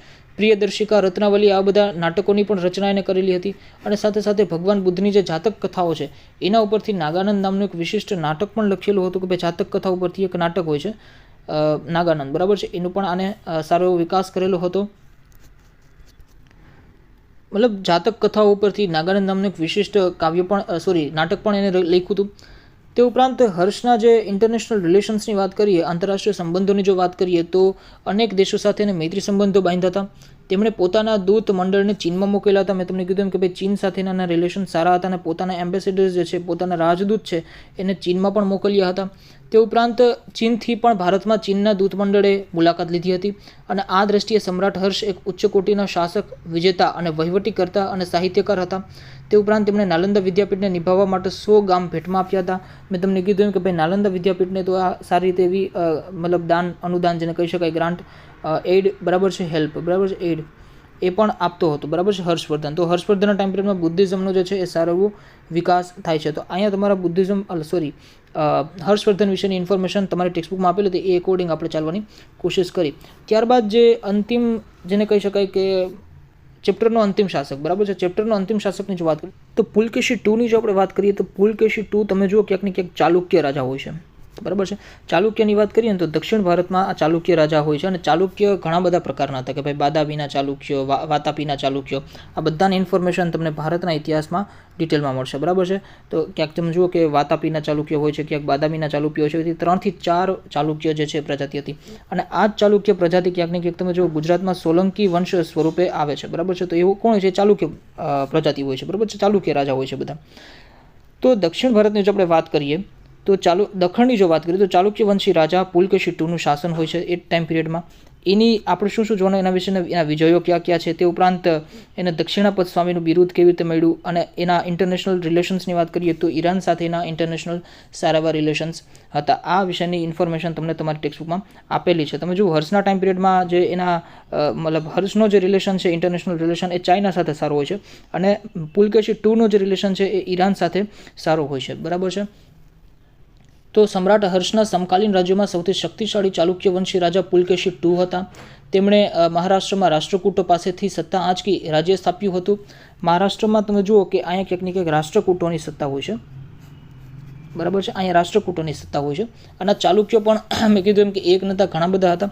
હવે એમાંથી એની અલગ અલગ બ્રાન્ચ જે છે એ બધાએ ભેગી મળીને રાષ્ટ્રકૂટોને હરાવી અને અહીંયા ક્યાંક ને ક્યાંક ચાલુક્ય વંશની પાછી સ્થાપના કરાવી હતી. તો પુલકેશી બીજાએ 40 વર્ષ જેટલા લાંબા સમય સુધી શાસન કર્યું હતું. તેણે સમ્રાટ હર્ષને પણ હરાવ્યા હતા અને મહાન વિજેતા હતા. તેણે દક્ષિણ ભારતના કદંબ, માહેશ્વરના ગંગો અને કોંકણના મૌર્યને હરાવી દક્ષિણાપત સ્વામીનું બિરુદ પ્રાપ્ત કર્યું હતું. દક્ષિણાપતનું બિરુદ જે છે એ અલગ અલગ જે લોકલ રૂલર્સ છે એને હરાવીને એનું બિરુદ ટાઇટલ પ્રાપ્ત કર્યું હતું. તે ઉપરાંત લાટ, માલવ અને ગુર્જરોને પણ હરાવી તેમણે હરાવ્યા હતા અને કર્ણાટક, મહારાષ્ટ્ર અને કોંકણ એ સમગ્ર વિસ્તારનો તે સ્વામી હતો. આ તમે આખો વિસ્તાર જુઓ, બરાબર છે. આ કોંકણ, મહારાષ્ટ્ર, ત્યારબાદ કોંકણ એટલે કે ગોવા અને કર્ણાટક, બરાબર છે. બધો વિસ્તાર જે છે એના કબજામાં હતો અને એ ત્યારનો એ સ્વામી હતો, બરાબર છે. અને હર્ષની જેમ તેણે પણ અન્ય દેશો સાથે સંબંધ વિકસાવ્યા હતા. ઈરાનમાં પોતાને એક રાજદૂતને મોકલ્યો હતો અને ઈરાનના શહેનશાહ ખુશરો જે છે એના શહેનશાહ ખુશરો II, બરાબર છે, એ એના મિત્ર હતા, બરાબર છે. તો આ રીતે તમને અહીંયા પુલકેશી IIની પણ વાત કરેલી છે. તે ઉપરાંત તે ટાઈમ પીરિયડમાં અન્ય રાજ્યોની જો વાત કરીએ તો તમે જુઓ કે કાંચીમાં જે છે ક્યાંક ને ક્યાંક પલ્લવ જોવા મળે છે. રાજસ્થાનમાં ગુર્જર પ્રતિહારો જોવા મળે છે. આ બધા લોકેશન તમે તમારા મેપમાં જોતા રહેજો, રાઈટ. વલ્લભી જે છે એના મૈત્રકો નથી, મૈત્રકો છે, બરાબર છે. વલ્લભીના મૈત્રકો, બરાબર છે. તે ઉપરાંત ગુર્જરોની જો આપણે વાત કરીએ, તે ઉપરાંત કાશ્મીર જે છે એમાં કર્કોટક વંશનું શાસન હોય છે. તો આ સમયે અન્ય રાજ્યોમાં તમારે ટેક્સ્ટબુકમાં આપેલું છે એમ મુજબ કે ભાઈ કાંચીમાં પલ્લવો, રાજસ્થાનના ગુર્જર પ્રતિહારો, વલ્લભીના મૈત્રકો, દક્ષિણ ગુજરાતમાં ગુર્જરો, કાશ્મીરમાં કર્કોટકો વગેરેનો સમાવેશ થાય છે. જેમાં કાંચીના પલ્લવો સ્થાપત્ય અને કલાને લીધે પ્રખ્યાત થયા હતા. કાંચી તમે જુઓ કે દક્ષિણ ભારતની વાત કરવામાં આવેલી છે, કાંચીના પલ્લવો, બરાબર છે. તો એના લીધે મતલબ સ્થાપત્ય અને કલાને લીધે પ્રખ્યાત થયા હતા. તેમણે બ્રહ્મા, વિષ્ણુ, મહેશની અનેક મૂર્તિઓ શિલાઓમાં કંડારી મંદિરો બંધાવ્યા હતા. કાંચીના મંદિરોના આર્ટ એન્ડ કલ્ચર વિષયમાં આપણે કાંચીના મંદિરોની આપણે ડિટેલમાં ચર્ચા કરશું, બરાબર છે. મહાબલીપુરમના સમુદ્ર તટે રથ મંદિર બંધાવનારા પલ્લવોએ ભારતની સાંસ્કૃતિક સમૃદ્ધિમાં વધારો કર્યો છે. કાંજીવરમમાં તેમણે બંધાવેલું કૈલાશનાથ મંદિર તે સમયનું સૌથી શ્રેષ્ઠ મંદિર ગણાવી શકાય. તો આટલી ઇન્ફોર્મેશન જે છે એ તમને આપેલી છે અને આ જ સાથે અહીંયા જે છે તમારા પ્રાચીન ભારતનો જે ઇતિહાસ છે એ સંપૂર્ણ પૂરો થાય છે, બરાબર છે. પ્રાચીન ભારતનો ઇતિહાસ તમારી ટેક્સ્ટબુકની અકોર્ડિંગ એ કમ્પ્લીટ થાય છે, બરાબર છે. ઇતિહાસના આપણે 3 ટાઈપમાં ડિવાઈડ કરેલા હતા, તેમાંનો પ્રાચીન ભારતનો ઇતિહાસ કમ્પ્લીટ થાય છે. હવે જે 7th સ્ટાન્ડર્ડની જે સોશિયલ સાયન્સની બુક છે, બરાબર છે, એમાં જે શરૂઆતના ચેપ્ટર્સ છે ઇતિહાસના, તો એ બધા મધ્યકાલીન ભારતના ઇતિહાસના ચેપ્ટર જે છે એ છે, બરાબર છે. 8મા ધોરણની જો વાત કરો 8th સ્ટાન્ડર્ડની, તો એમાં તમને જુઓ કે આધુનિક ભારતના ચેપ્ટર જોવા મળશે. 9મા સ્ટાન્ડર્ડમાં પણ આધુનિક ભારત અને વિશ્વ ભારતના ચેપ્ટર જોવા મળશે. અને 10મા ભારતની જો વાત કરીએ તો આર્ટ એન્ડ કલ્ચર ના ચેપ્ટર્સની આપણે વાત કરીશું. મતલબ એન્શિયન્ટ ટુ મોડર્ન ટાઈમ પીરિયડમાં શું આર્ટ એન્ડ કલ્ચર ક્ષેત્ર વિકાસ થયો એ 10મા ધોરણની ટેક્સ્ટબુકમાં પણ જોવા મળશે. તો અહીંયા તમારો પ્રાચીન ભારતનો જે ઇતિહાસ છે એ કમ્પ્લીટ થાય છે. નેક્સ્ટ ચેપ્ટર જે ચેપ્ટર નંબર 8 છે એ તમે જુઓ કે એન્શિયન્ટ ઇન્ડિયામાં પ્રાચીન ભારતમાં કલા, સ્થાપત્ય ક્ષેત્રે, સાહિત્ય ક્ષેત્રે શું વિકાસ થયો સિંધુ ખીણની સભ્યતાથી લઈને આ ટાઈમ પીરિયડ સુધીમાં 8મી સદી સુધીમાં, બરાબર છે, એના વિશેની તમને ઇન્ફોર્મેશન 8મા ચેપ્ટરમાં જોવા મળશે, બરાબર છે. તો thank you for watching this lecture અને લાઇક કરજો, શેર કરજો અને સબસ્ક્રાઇબ કરજો. તમને જો મારો કન્ટેન્ટ ગમતો હોય તો કમેન્ટ કરીને મને જણાવજો અને કોઈ પણ પ્રકારની ખામી લાગતી હોય, કોઈ પણ પ્રકારની કમી લાગતી હોય તો પણ તમે મને કમેન્ટ કરીને જણાવજો. તે ઉપરાંત શેર કરજો અને ચેનલને જેમ બને તેમ વધુને વધુ સબસ્ક્રાઇબ કરજો. અને બાકીની કોઈ પણ તમને ડાઉટ હોય તો તમે મને કમેન્ટ સેક્શનમાં જણાવી શકો છો. તો